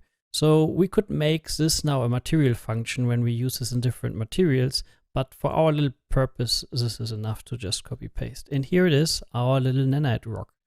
So let's go back to the valley, and here it is. And we want to add many of them. So for that, we will use the foliage tool. Here we can add foliage assets, but we don't have one yet. So let's create one under foliage, static mesh foliage, and we will name this f_flat rock. After opening it, we can add our static mesh, and let's change some values, like for example the Z offset. We also don't want this rock aligned to the surface normal, and this rock is big, so it should have collision. So we set that to block all, and it also should influence the light. So after saving that, we can go back in the foliage tool and add it to our palette. Here we can change the density and the min and max scale. We could also override other values or do non-uniform scales, but let's keep it simple for now. Let's test how that will look like. First, we try to get a better overview of the scene. And then we select the rock to be spawned. And now we can actually begin to draw them into the scene. But that's not enough. More rocks. So let's increase the density.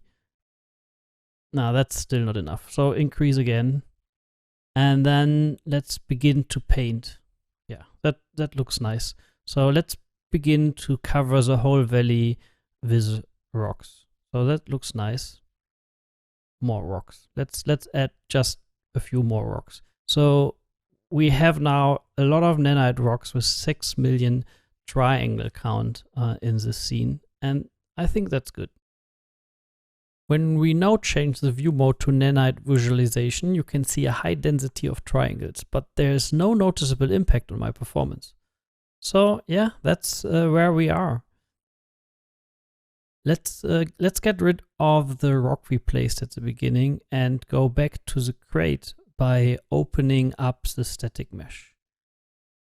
Because there we can check nanite and hit apply. This doesn't have much polygons, but as nanite is a general optimization, we can profit from it. Matt goes deeper in his video about conversion from UE4 to UE5, as does Chris Murphy in his guided tour. Let's add a bit more vegetation. I'm using the assets from the nice sample project Statobot, but this time we want to migrate the trees and the fern from this project to ours. We do so by selecting the assets we want, do a right click, go to Asset Action and then Migrate. We will be presented with a list of all asset references that we want all. Now we need to choose the content folder to our target project and migrate. Here we are back and we have now a new folder with a hierarchy from our source project. This static mesh foliage we can now add in our foliage tool. For example, the fern. We want a slightly smaller scale in this level, but we keep the density. And now we can select them and easily paint them onto our landscape. Maybe some more here, just to give it a little bit more color. And we can do the same with the trees. Here as well, we want a little bit smaller trees. And as with a fern, we can just paint a bit in here and until we have some nice trees in our little valley. So now with the fern and the trees, this begins to look like a very lovely scene. But now let's switch gears and begin with the gameplay. Before we start, let's press play and see what happens. So besides our crates falling to the ground, we can find some yellow colored actors in our outliner. Many of them are default actors that get automatically spawned, like for example the game mode or the pawn or the player controller. So those three we want to replace with our own. In the project settings, under game mode, we find the default game mode base, which defines what classes are spawned. Also, the startup maps are defined here, so let's briefly change that to our valley. And now we want to make an own game mode, an own pawn, and an own player controller. So let's create a new folder and name that one Framework. In there, we want to create a new blueprint class. We worked only with an actor before, but blueprints can be made out of many different classes. When we open up an actor in our classes, you will find that our crate is a child of an actor. And a character is a child of a pawn, which means they inherit functionality from their parent. But we will based on the game mode base and name this one BP game mode for now. Next, we need a character. A character is based on a pawn and comes with built-in functionality we will use. We will name this one BP bot. So imagine this being the body that runs around in our scene, but we also need a brain. In Unreal terms, that is the controller. We will need a player controller, but we will also look into an AI controller later. We name this simple one BP player controller. Now we have to tie all the three things together and add it to our level. When we open up the game mode, you can see it looks like a normal actor blueprint. We could even have logic here the game mode should take care of. But we will only override some default classes here. First, let's add our player controller here. So instead of the default one, we want to use our BP player controller. It also spawns the default pawn class, and our BP bot is a character that's based on a pawn, so we can add that here. So let's save that and close it. Now we have to tell our game to use our own game mode. We could add it to the specifics of this level in the world settings if we would have different game modes for different maps, but here we just want to add it as a default for all maps, so we do it in the project settings. And here you can see there's a BP bot and the character now. Next, we need to define where our character should be spawned in the world. We use the player start actor. The game mode will use it automatically when it's in the scene. This blue arrow shows us the direction the character will be orientated when spawned. When we use the end key, it will be placed on the ground. So let's find a nice spot to start from. When we now hit play, we will find ourselves at that location. With this button, we can detach from the player controller to get back to the editor controls while the game is even running. And when we now look in the outliner, we can find our BP bot and other blueprints we made. So now we have our basic setup and can move to the camera. We can have the camera in many different places, like in the controller, but we will add it to the bot itself. When we open up the character and take a look in the viewport, we will find different components, like the capsule for collision and movement, or the arrow component that shows us a forward direction. And then there is a skeletal mesh component that we will use later. And the character movement component that will help us move this character around and has a lot of values we can tweak. Let's make the capsule not hiding in game so we can see it when playing. When we now press play and detach, we can see the capsule. Visibility is not great in the video, but it will serve the purpose for now. Let's stop and go back to our character blueprint. For our little game, we don't want to look through his eyes, but we want an own camera that's looking from top down. To do that, we will add a component called spring arm. That will give us some neat options. We could rotate it or scale the arm length, but before we do, let's attach a camera to the spring arm. And now, after that, when we select the spring arm again and change the rotation, we will see that the camera will follow. Then we want to move it out a bit, so we increase the arm length. Now the camera is above the character looking down. Let's select the camera and change the field of view of the camera. We do 45 degrees for now to get a little bit of an isometric look. The spring arm has some more handy features. It could check for collision to adjust the camera, but we don't want that here, so we disable that. Let's save and check out how this looks in game. Awesome, this is actually what we are looking for. So next, let's do some movement. Again, there are several ways to do that. In our case, we want to implement the input the player is giving to the player controller we made. Remember, the controller is a brain controlling our body, which is our bot. As this is our first real logic, let's briefly talk about these events. Here's a begin play and a tick event. There's actually more, for example, a destroyed event. This is basically the parts every actor goes through in his lifetime. Begin play when he's spawned, tick is updating while he's in the world, and destroyed when he's removed. But we don't need that for now. Now we use print string to display some text on screen. It's one of my most used nodes. First, let's hook it up to begin play and see what it does. So when we press play, you will see in the upper left corner printed hello. Let's do it again in case you missed it. Here it is. So let's go back, stop it here, and then hook this up to tick. So when we now hit play, you will see it's printed rapidly every tick. For that reason, you want to be thoughtful what you do here. Complex things on tick will have an impact. But we want to move our character every tick. As this is a controller and not the character itself, we need to get access to our character. The controller knows what it's controlling, so we can use the get controlled pawn. So this pin is now our pawn we can give orders to, and we will find add movement input on the character. Now we hook this up to the event, so it's get called every tick. For simplification, let's say this goes to the movement component in our bot. It needs a direction, so let's set the x of the vector to 1. Hit play and witness our actor moving in world X direction until it gets blocked. Now we need to figure out in which direction we want to go. In Blueprints we have access to many things, and this includes the location in the world under the cursor. You can go deeper and have different trace channels, but we keep it for everything that's visible for now. Here is a hit result, and as it has many information, we can break this struct to see what it gives us. In our case, we only care for the location.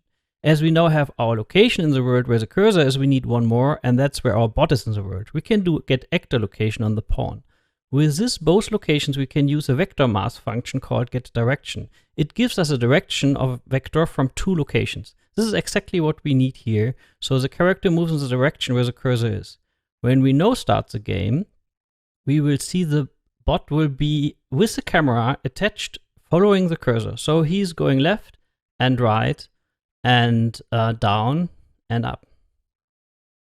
Super cool. I didn't click in the viewport when the game was running. If I would have, you would have seen the cursor disappear. Fortunately, the player controller managed that, and we can go to the details and check show mouse cursor.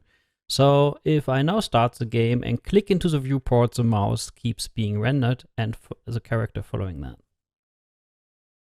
As we do not want to follow the cursor all the time, we need to introduce some player input. To add input, go to the project settings, scroll down to input where we find different bindings we can make. There are axis bindings and there are action bindings. We will only work with action bindings, and you can imagine this like digital on and off switches. Let's add a binding, call that toggle movement. We can click this little icon here to press a key to bind that to our action. Here I do a left mouse click so you can see this is mapped now. Back in our player controller, we can remove the begin play for now. And now we can look for the new event we introduced with the binding. We will find toggle input here and add it to our graph. So this has two execution pins. One is fired when it's pressed and when it's released. So now we only want to follow the cursor while we hold the mouse button down. So to do that, we will add a variable here and call that add movement. This is a boolean, but there are many more variable types. In toggle input, we want to set this variable. So when it's pressed, is fired, we set this to be true. And then when we copy paste that, attach this, when it's released, we want to set this to false. And now we only want to add movement while this is true, so we get the variable, and from here we can look for an if or a branch node. With this, we can say execute this order only when the variable is true. So we are done. Let's start the game. And he is standing around, and when we press the mouse, he's moving in that direction. And he stops when we release the button. So this feels quite nice, and it's the first time we have a feeling of really controlling our little capsule here. But just moving a capsule around is kind of boring, so let's get an animated character in. Back in the character, we had the skeletal mesh component. We want to use that instead of drawing our capsule here. So to do that, let's create a new folder and call this character. And here, let's import the FBX that contains our skeletal mesh. In the import menu, you can see Unreal already identified it being a skeletal mesh and ask for a skeleton. In our case, it's the first skeletal mesh we bring in, so we want to have import mesh checked. What we don't want for now is automatically generate a physics asset. The rest we leave it like it is, and then we hit import. When we open up our character folder now, we can see different assets that got created. We already know about the materials, but we have a skeletal mesh and a skeleton. Let's open this. The skeleton that got created from the mesh has all the hierarchy of its bones. Let's show the bones for a second. Most animation assets will need to reference one skeleton. So the second asset we have here is the skeletal mesh. You can see this as a skin, so you could have different meshes using the same skeleton. It contains data like the material slots, LOD settings, post-process animation blueprints, and more. As we don't want this robot to be gray but more colorful, let's make his materials quickly. It will not be massively different from what we have done before, but he comes with some more textures and some extra nice things for his face. First, we import all textures. It comes with a grayscale albedo, an atlas for facial expression, masks, and a normal map. We start with the albedo and we just plug this into the base color, and then when we take a look at him, it's still gray but a little bit more interesting. So now let's add color. We use a blend overlay node and then attach this to the base color and use the parameter here. And now let's find a nice color, like for example, a bright orange. So when we look back in our characters, this is what we got. Now let's take a look at a texture. So this one here. So in the texture editor, we can display the different informations in red, green, and blue channels. Here we save metalness in red, in green have roughness, and blue has the ambient occlusion. So back in the material, we can bring in this and connect metallic, roughness, and AO to the different pins. So after applying that to our character, this is already a nice leap forward. This like this metallic look on his arms. But they have the wrong color, so let's fix this. We can use the mask texture and again a lerp node. The green channel separates the orange parts from the metal parts. So one part is orange, and for the other we add another 3 vector node and change the color to a gray. When we hit apply and go back to our character, this is how it looks like. So some last touches by adding a normal and give him some emissive parts. First we bring in our normal map and connect that. And then we have this mask texture, and that uses the red channel for emissive parts of the mesh.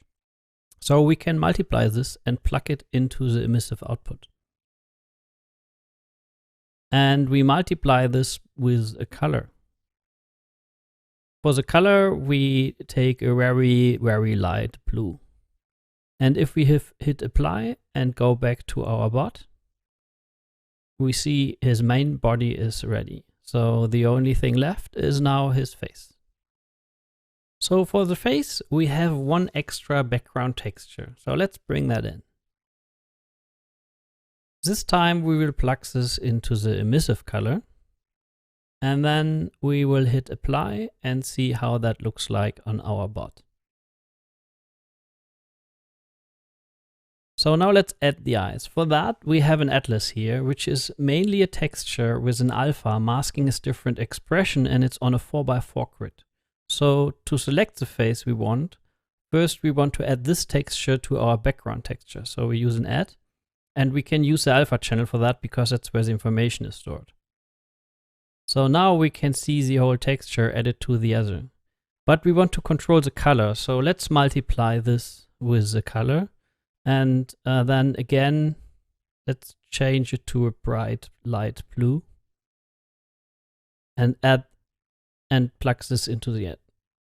Now we will use a flipbook to help us select what kind of face we want from that atlas. And we will use the UV output. So already with this default and with this node, we can see some animation and it's shown on a 2x2 face. So let's fix that. We will bring in the scalar parameter and change this to 4 because this is the amount of rows and columns we have. So we can just plug this in here and here. And now it is running through this like an animation. So if you want to animate a texture, this is a nice way, but we want to set it to a fixed value. So let's bring another parameter. And when we're changing that, we can change the face. But in our case, we will keep the standard one very simple like this. So hit apply and then we are done and we have our character with a face which we could animate if we want. We will add him to our bot and do some movement adjustments. Here in the bot on the scheduled mesh we can add him now. So here it is, but it's a bit in a wrong location on rotation. Let's fix that. First we rotate him 90 degrees so he's facing in the forward direction of our character logic. Next, let's take a look at the capsule. That's a little bit too big for him. First, we change the radius to be a little bit smaller, and we can properly reduce the height a bit. So back in the mesh, we can change its relative Z location so it fits into the capsule. So now we have a capsule that represents him a little bit better. It all depends on your needs, but for our little games, this is okay. So when we hit play, we have the character and it's moving around. Nice. But we can see some issues. Most obviously, he's not facing in the direction he's moving towards. So back in the bot, we can select the movement component, and here we can search for rotation, where we can find orient rotation to movement. We can also increase the speed, how fast he's doing that. So with this done, we'll face in the direction he's moving to, but so does the camera. We can easily change that by going back to the spring arm, and there for the rotation we can switch from being it's set to relative what it's attached to being set to vert aligned. So when we now hit play, it is looking like we want, and this is beginning to feel like a real game. So he's following the cursor and the camera stays fixed and he follows it. Animations are missing, but before we do that, let's go back to the character movement and make some changes. For example, how fast the bot can accelerate.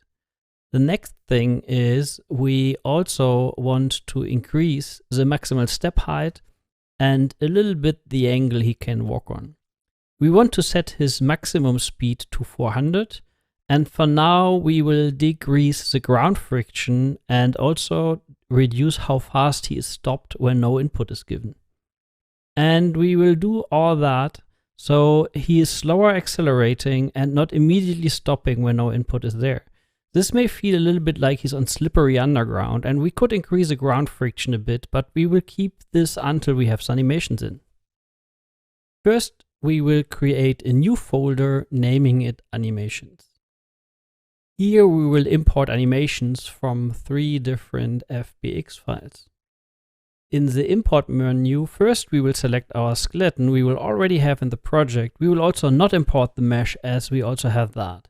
So now it's only the 3 animations we are getting, and that gives us 3 animation sequences. Let's open the idle, which opens up this editor.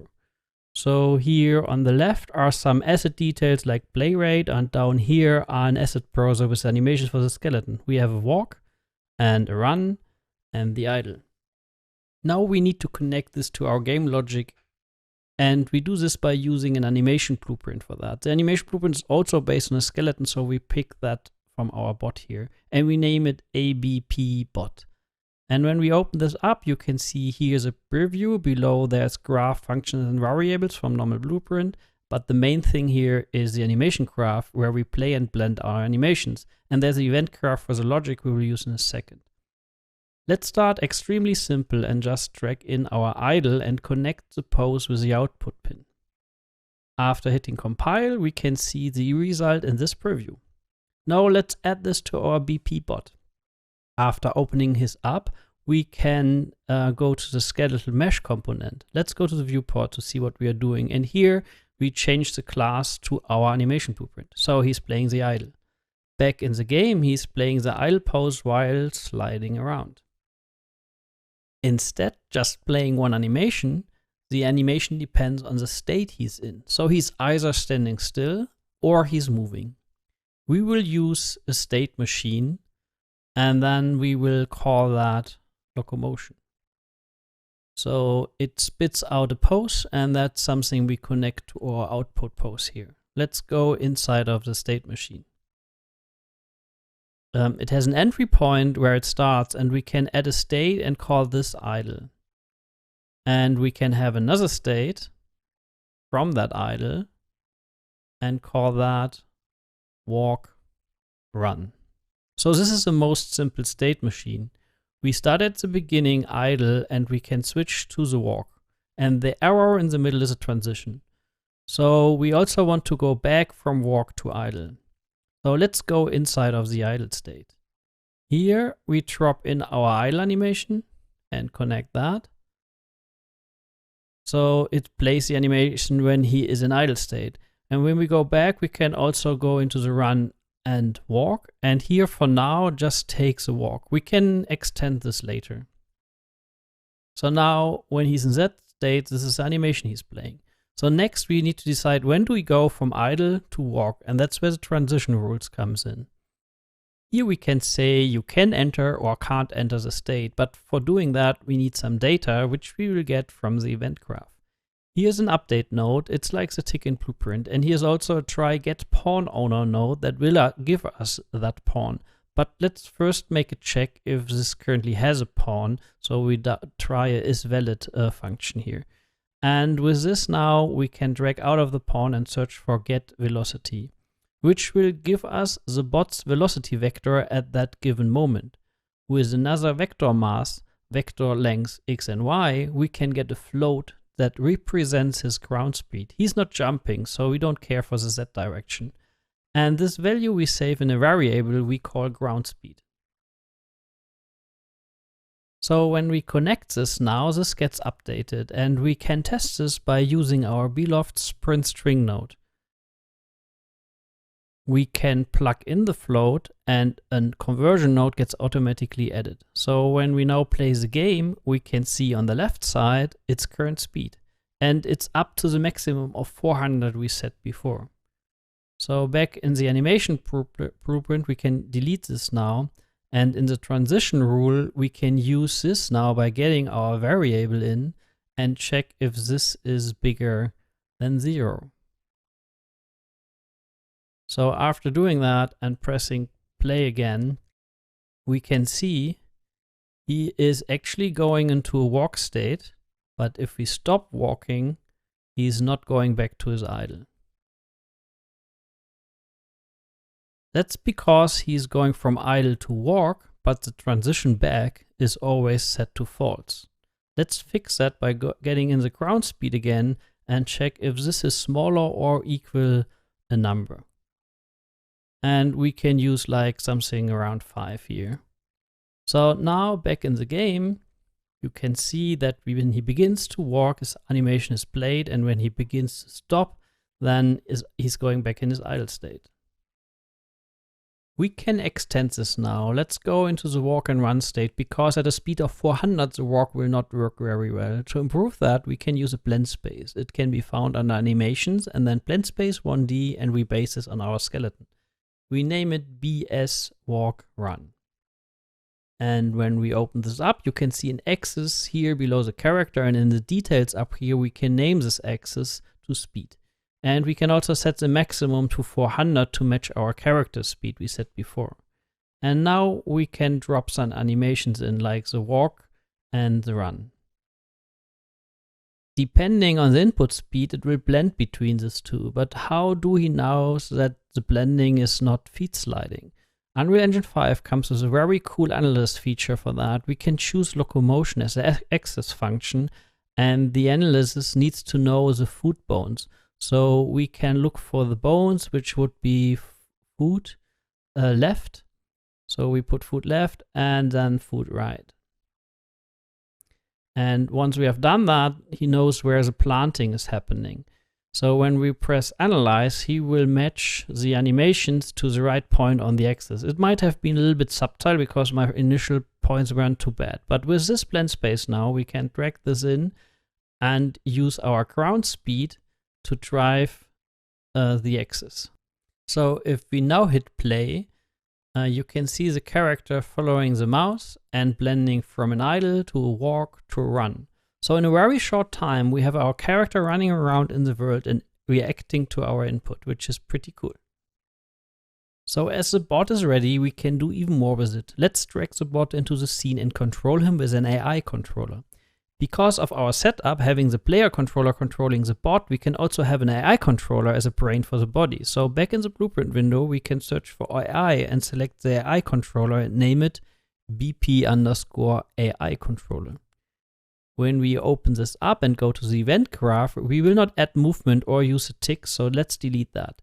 There is an AI move to function in the AI controller we can use to give him some orders. So now, how and why and when do we give that order? So let's do something simple first and execute this function a few seconds after the game starts. We use a set timer by event function and we set this to like 3 seconds. Now we drag this delegate out and type custom event. And this event we call simply move. So now we connect the AI move to function, and the last thing we need is give this order to the pawn which we currently controlling. So back in our map, we select him, and in his details we find the AI controller class, which we set to our newly made BP AI controller.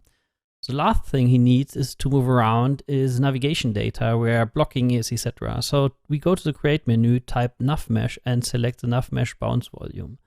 When you press P, you can make the nav mesh data visible and invisible. Let's now cover the whole area we want our little robot to be able to walk in, and then scale this up a bit. This should work for now.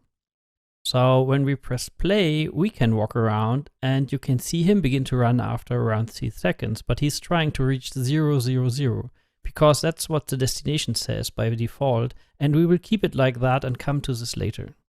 All bots have the same color, and to avoid an identity crisis on our bots, let's change that. We will use the construction script of our bot for that. When we select our mesh, we will remember that our bot has 2 materials, and his body material is element 0. This material has a parameter I already renamed to color.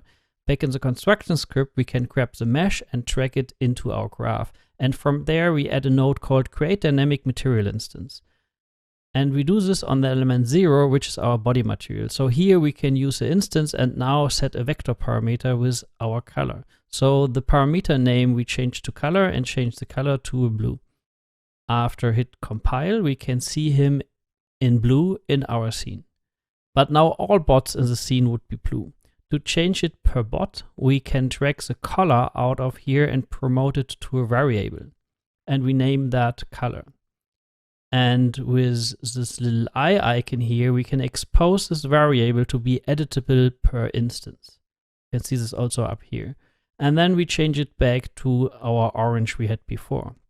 Now we can give this little bot his own individual color by going here in his details panel and picking something like, I don't know, something like a blue. I will settle on that for now. So we have our own controller and an AI. So let's do some more game logic. First, let's bring in some more props. So we go to our props folder, import, and then we import a wall, a door, an orb, and some meshes for a pressure plate. When we import them, they conveniently use the same materials we already created. So that's nice. We will first start with our orb here. In game elements, we will create a new blueprint based on a simple actor and call that BP orb. When we open this up, we can use the content drawer to drag and drop our meshes into the scene, which is automatically creating static mesh components. We can make this a root element, and then on the details panel, we can go to the collision and set this to overlap with pawns only. We will use this later. But first, let's see how we can spawn that into the world. So we go back to our player controller and we want to trigger an action depending on an input. So once again, we go to the project settings and there to input, and we add another action mapping. We name this one spawn orb. And we press here and hit spacebar to bind that to that action. Back in the controller, we search for spawn orb input event. And then on the release, we use a function called spawn actor from class. And the class we want to pick is a BP orb. So with a right click and split, we can access the variables of the struct. So we need a location to spawn it. We can use the same location where the bot is in the moment we hit the spacebar. So we add this to the location, hit save, and now we can walk around and spawn orbs. With orbs in the world, we want the AI now to collect them. So instead of walking to 0, 0, 0, we want the bot to go to an orb. And we can use a function to find an orb, and we call this function find orb. This function should output if it found an orb, so we do a boolean which we call success, and we add a second one and change the type to an actor, which we will name orb actor. So let's make the logic for that. First, we want to get all actors of class. And here we want to look for our BP orbs in the scene. This gives us an array of all orbs. It's basically a list. We can use get length of that list to check if something is in it. So if this array is bigger than 0, we can use a branch. And if this is true, we found something. And if it's false, we say we were not successful. And if it's true, we found orbs. So now we make this simple and just get the first orb in that list and plug that into our return node. And when we hit compile and go back to our event graph, we can track in our function. So we made our own node we could now hook up like we did before, but in this case we can make this functional pure, and when we drag this in now it doesn't have execution pins. Be aware that also means each time a value is needed from this node it will be executed, but that's okay for here. So if we are successful, we will do the AI move to command, and we will use the orb actor output and plug that into the target actor. And then when the AI reaches the destination successfully, we want to move again. In addition, we want to change our timer and check that this is looping, so it's checking every 3 seconds. When playing now, we can spawn orbs, and our little blue robot will go and run to the orb. But as the orb still will be the first in the list, he will not move to another. For that, we need to remove it from the world. To do that, we can use events the components can give us. For example, the begin overlap event. We already know this actor will only overlap with pawns because that's what we set in the details. That includes our own bot and the AI bot. Here we get the actor that begin to overlap with this orb. We don't want our player to directly remove it after it got spawned, so we have to differentiate between them. So we cast to a pawn. But carefully with casting, it has hard references, and it means when an actor gets loaded in memory, everything it's casted to will also be loaded. Now we drag out the pawn and we can ask if this is player controlled. As we have an AI and a player controller, this will give us a desired result. So if the bot is not player controlled, we will destroy and thus remove it from the world. Here we are. So now let's hit play and see what it does. We can spawn orbs, and the AI now begins to follow us and collecting those orbs. So here we have it, running around, spawning orbs, and having a little AI following us. Now let's add some more interaction and do some more game elements. We will do a pressure plate that will open a door, and we want our robot to be able to trigger it. First, we create another blueprint actor and name this one BP pressure plate. And when this is done and we open it up, we can drop in our frame and platform mesh and then make the frame our root. What we want to do is move the platform up and down when something stands on it. To do that, we will add a box collision component that will serve us as our trigger. So let's scale this up a bit so it covers the area we want. And now we want to add a begin overlap event like we did before with the orb, but this time we also want the end overlap event. And we now want to test if this is working. So we use our print string again, we keep the hello for the begin overlap, and we add another one for the end overlap where we say goodbye. So with this done, let's go back in our level and get into the content drawer and just look for our elements, bring in the pressure plate. And when we press play and move around, you can see the hello and bye being triggered when we begin and end overlap. So this is already working quite nicely. But we don't want to output some text, but move the platform mesh up and down. So back in our pressure plate, we will first remove this print string node. And to do the animation of the pressure plate, we will use a timeline. And we name this plate animation. So when we double click, we can add different tracks to this one. But first we want to go pretty fast, so we set the length of this timeline to be ½ a second. And next we will add a float track. So this track we will use to animate the plate movement. Now we can add some keys. So the first key is at 0 second and the value to be 0. And then we do another key, and that one will be set to 1 after ½ a second. And with these buttons, we can focus on that area. So this value will increase over time from 0 to 1, and we will use this to move our plate. So here is our float pin that will give us a value when the timeline is playing. We will take the platform mesh in here and look for set relative location. By start, this is 0, 0, 0. We want to have this updated when the timeline plays. As we only want to change the z value of this vector, we will use one of the mask nodes and search for multiply. The pins here are grayed out because it's wildcard pins that can become different variables. They get automatically changed when I track something in. And now we can split our location vector and connect the output to the z component.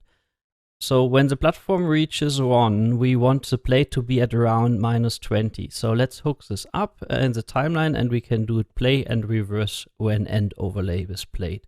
So now back in our level, we can run around, and you can see it's already triggered, but maybe a little bit hefty. So before we continue, let's stop here, go back and fix this. The value is a little bit high, so we go to -10, and I think that should work better. So let's play again and see how that is doing. Yeah, that's what we want. So the plate is moving down and up. So we have the pressure plate. Now let's create another actor for our door and call this one BP door. When we open this up, we do the same as before. We will go to our props folder, and first we will bring in the wall frame and make this one the root. Next, we need the two door meshes. It's the same mesh for both, so we will add 2 of them. And let's name one door L for left and the other one door right.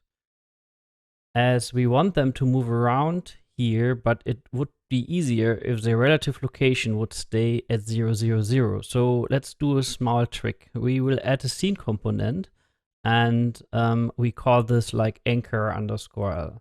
And we move that to the proper position. Then put the door under that anchor and bring back the relative location to 0. We do the same for the other side. So we add another scene component and call this one anchor _R.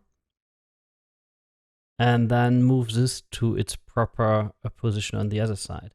In this case, the door moves in the opposite direction as the other, so we rotate this one 180 degrees.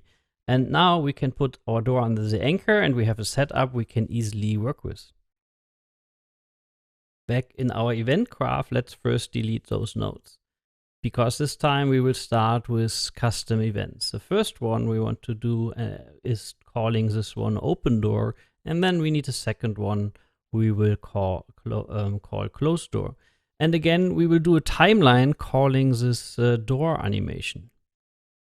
This is nearly the same setup as before. We will do one tiny thing different, which you will see in a second.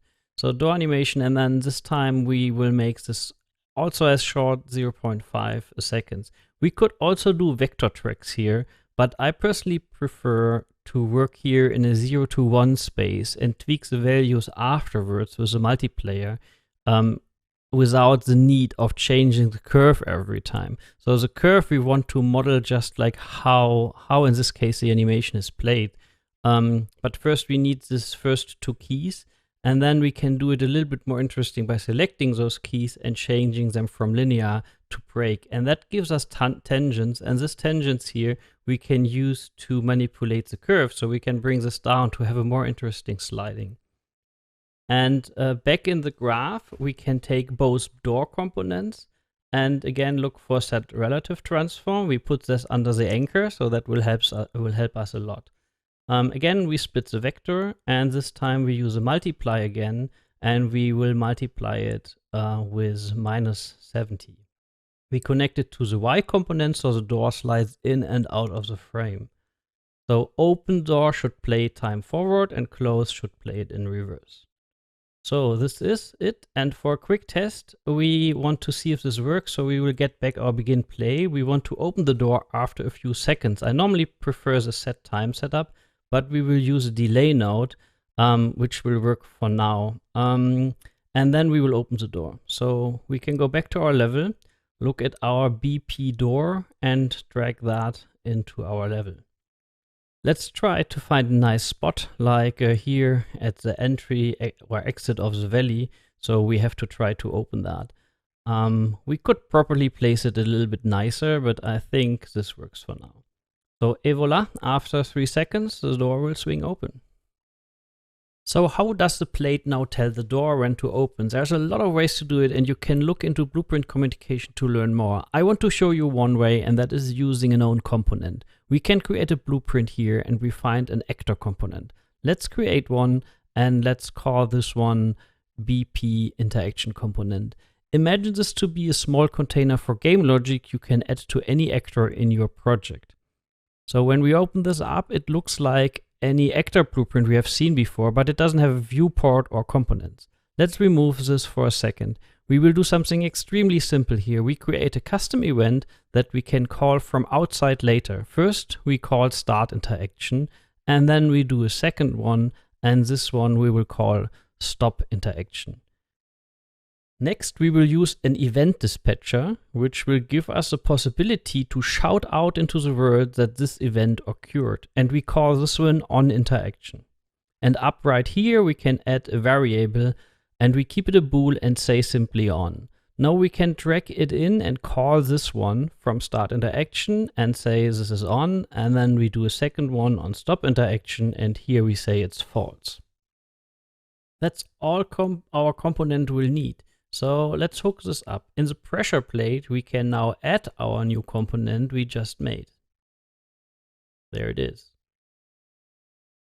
So let's move the overlap events a little bit to the side. And then we can drag in our component and use it as any other. From here, we can call the events we created. Start interact, on begin interact, and then start the animation.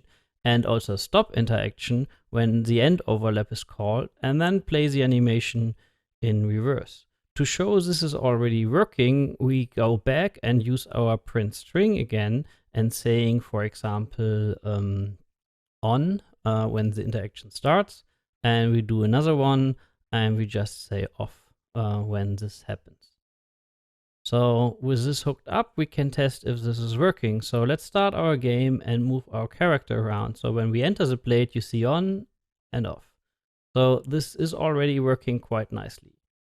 Now the door needs to react on that. Back in our door, we can remove our test code for opening the door. And at begin play, we want to listen to the event dispatcher of the component that's calling out into the world that an interaction started or stopped. First, we will add a new variable type and call that trigger. Then we change the type from a Boolean to an actor object reference, because any actor could actually have our interaction component. We can drag this variable in, and then we can check if this is even existing. So we do a right click and change this to a validate get. And now from that trigger, we can move this pin out and search for get component by class on that actor. So here we can check if this actor has a BP interaction component. So again, we check if this is valid. And when both is the case, we know we have an actor here that has our game logic we just created. We can track out here and assign a custom event to this event dispatcher we called onInteract. So at begin play, we assign this event to the event dispatcher, and when this is calling out, we can react on that. We can now use a branch again to decide what to do when this is true or false. So if it's true, we want to open the door, and when it's false, we want to close the door. And with this, we are done. So let's save and go back into our level and set the trigger variable by selecting the door. And I forgot something. So we have to go back to the door and make the trigger editable per instance with this eye icon. So let's compile and go back. And when we select the door now, we can use a picker to select the pressure plate. When we now start the game, we can walk onto the plate and that triggers the door. And it leaves the door and open and close. And it also means when we now spawn our orbs and our little bot collecting them, we can make him open the door for us so we can safely leave the valley. Woo! Even after so many years, I still love the moment when all these little features come together. Oh, by the way, we also can push the crate onto the pressure plate because we didn't check who's overlapping with it. Let's do a bonus round and add a bit of polish by adding effects, sounds, and a bit of camera shake. We will start with a dust effect for the bot's running animation, and first let's make a folder and call that effects. Here we create a completely empty Niagara system, and we will call this one FX Dust. So let's open the Niagara editor. Again, we have in the middle a big graph. Here are some parameters, and here is a preview. We will do something extremely simple. First, we want the system not to loop, but only play once. Next, we need an emitter. We could use one of the many templates, but we'll store an empty one. This also has life cycles like an actor, but in update, we add a burst, a spawn burst. And let's add something like 10 particles. In particle spawn, we can set some particle values. First, we set the color to do something that could look like sand. Next, we want a bit of randomization for the size of the particle. So let's check uniform, random uniform and do something between 2 and 4. We also want to randomize the mass a bit for the gravity we will introduce in a second. And next, we want to add some velocity when the particle gets spawned. Adding this also needs a solve forces module, which will be added when we hit fix. Instead of a linear force of all particles, we want to switch to a cone, and the direction of the cone we want to set to -1 to fit our character later. So in preview, you can see now 10 yellow particles moving in -x. We could change the velocity speed, but we will keep it for now. There are many more things we can do with our particles, but we will keep it simple. As this should be dust, we want to scale it up over time. So in particle update, we will look for something called scale sprite size. This gives us a curve, and we want it to be much bigger, like maybe something like 15 when it's the end of his lifetime. So you can see now they are getting much bigger. Now they should move a little bit more interesting, so we can add a curl noise to get a little bit of chaos. We can increase the strength a bit, which gives us this. So next, we could also change the frequency, but we will keep it for now. Next, let's add some gravity. So if we add gravity as a force, they will by default fall down with -980. We do not even want a negative value. So like this, in our case, we want to get it a positive value. So that's much better. Maybe this is a little bit much. So like that. Here is where also the masks come in that we said earlier. Last thing is changing the alpha over time, so it blends out. We can use a scale color, and we can change this from a fixed number to a float from curve. Now we can track the 0 value to happen a little bit earlier in the time, and we have particles that begin to blend out. Niagara is very powerful, and I'm using only a super tiny piece here, but we need to move on and see how we can use a dust now. To spawn that on the footsteps, we will go to our animation and open the run animation. Let's change the camera angle and stop here. Below of the camera, we have different tracks, and one of them is called Notify.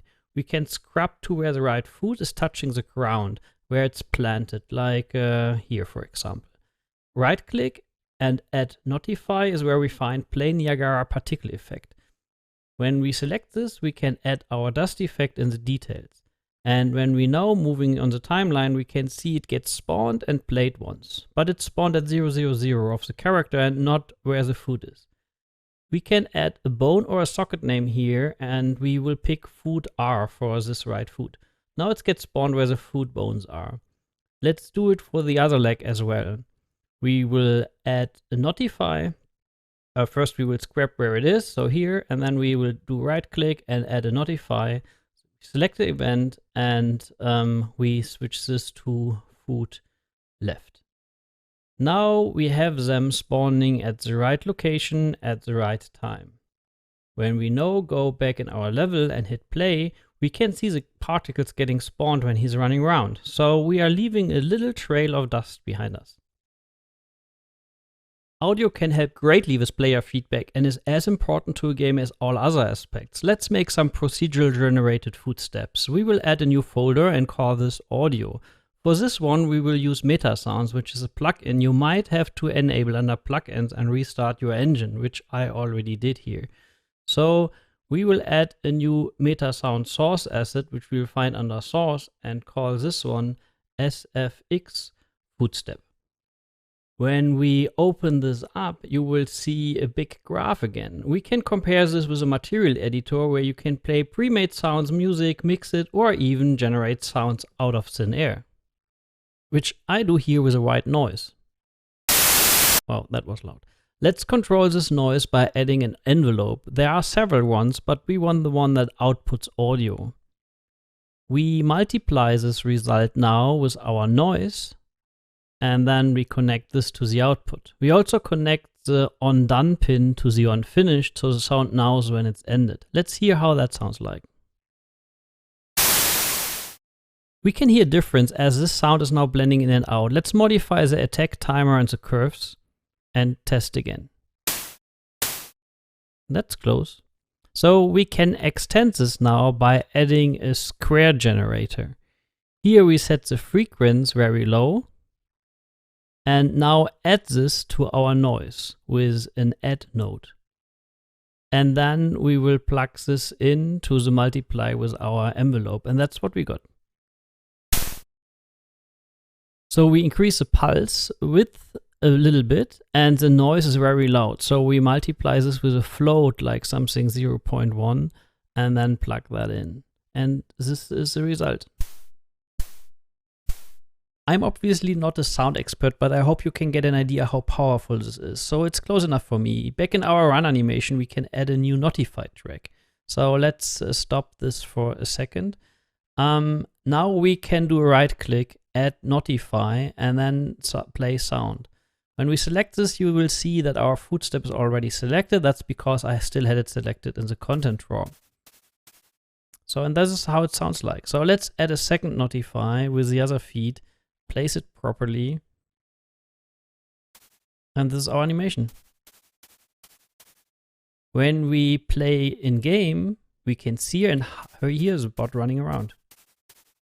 And when we spawn some orbs, as we use the same body, you can now hear both bots running around, making noises. Isn't that lovely? As a last touch for this project, let's shake the camera a bit. We go to the effects folder and there we create a new blueprint class. This time we look under all classes for camera shake base. We will add this and call our ones just simply camera shake. When we open this up, we have some properties we can change. First, we pick Perlin noise. And then we will tweak the amplitude and frequency in a second, but let's open timing first. We reduce the duration to something very short. And we also decrease the time to blend in and out of the shake. So for example, something tiny like 001 and 005. For the location amplitude, we do an 8, and the frequency we do 12 for now. Let's save that. I want to play it on the door, so when the door opens or closes, we want the earth to be shaking. After selecting the door, I press Ctrl B to find the asset in the drawer. In the event graph here, where the door gets moved by the timeline, we can add Play World Camera Shake. We select our shake, and we need to define where the location of the epicenter is. So to do that, we want to do it where the door is, so we do get actor location and then plug that into the epicenter. We can specify the radius, this is felt by, and we increase this to a very high number. And hit save, and let's see how that looks like. When we now run around and trigger the door, the camera shakes. A pretty heavy door we have here. And that's it. We made a tiny game touching a lot of different new and established features in Unreal Engine 5. We imported a static mesh and textures, we made different materials, we used high polygon rocks, created a character, set up his animation, added an AI, and did some game logic, spawning and collecting orbs and adding an interaction component to trigger a door. We made some dust, we generated sound, and I can imagine this is a very good start for a small puzzle game. We used assets from our own StegoBot sample you can download on the marketplace. A lot you learned here can also be found in that project. It's a great place to start if you prefer learning by tinkering. If this isn't enough for you, I recommend you check out our new starter game, Lyra. We hope this will help you getting started and looking forward to see what you will create in Unreal Engine 5. Join our new developer community and don't miss the great videos my colleagues and some of the community members already created. Thanks for watching.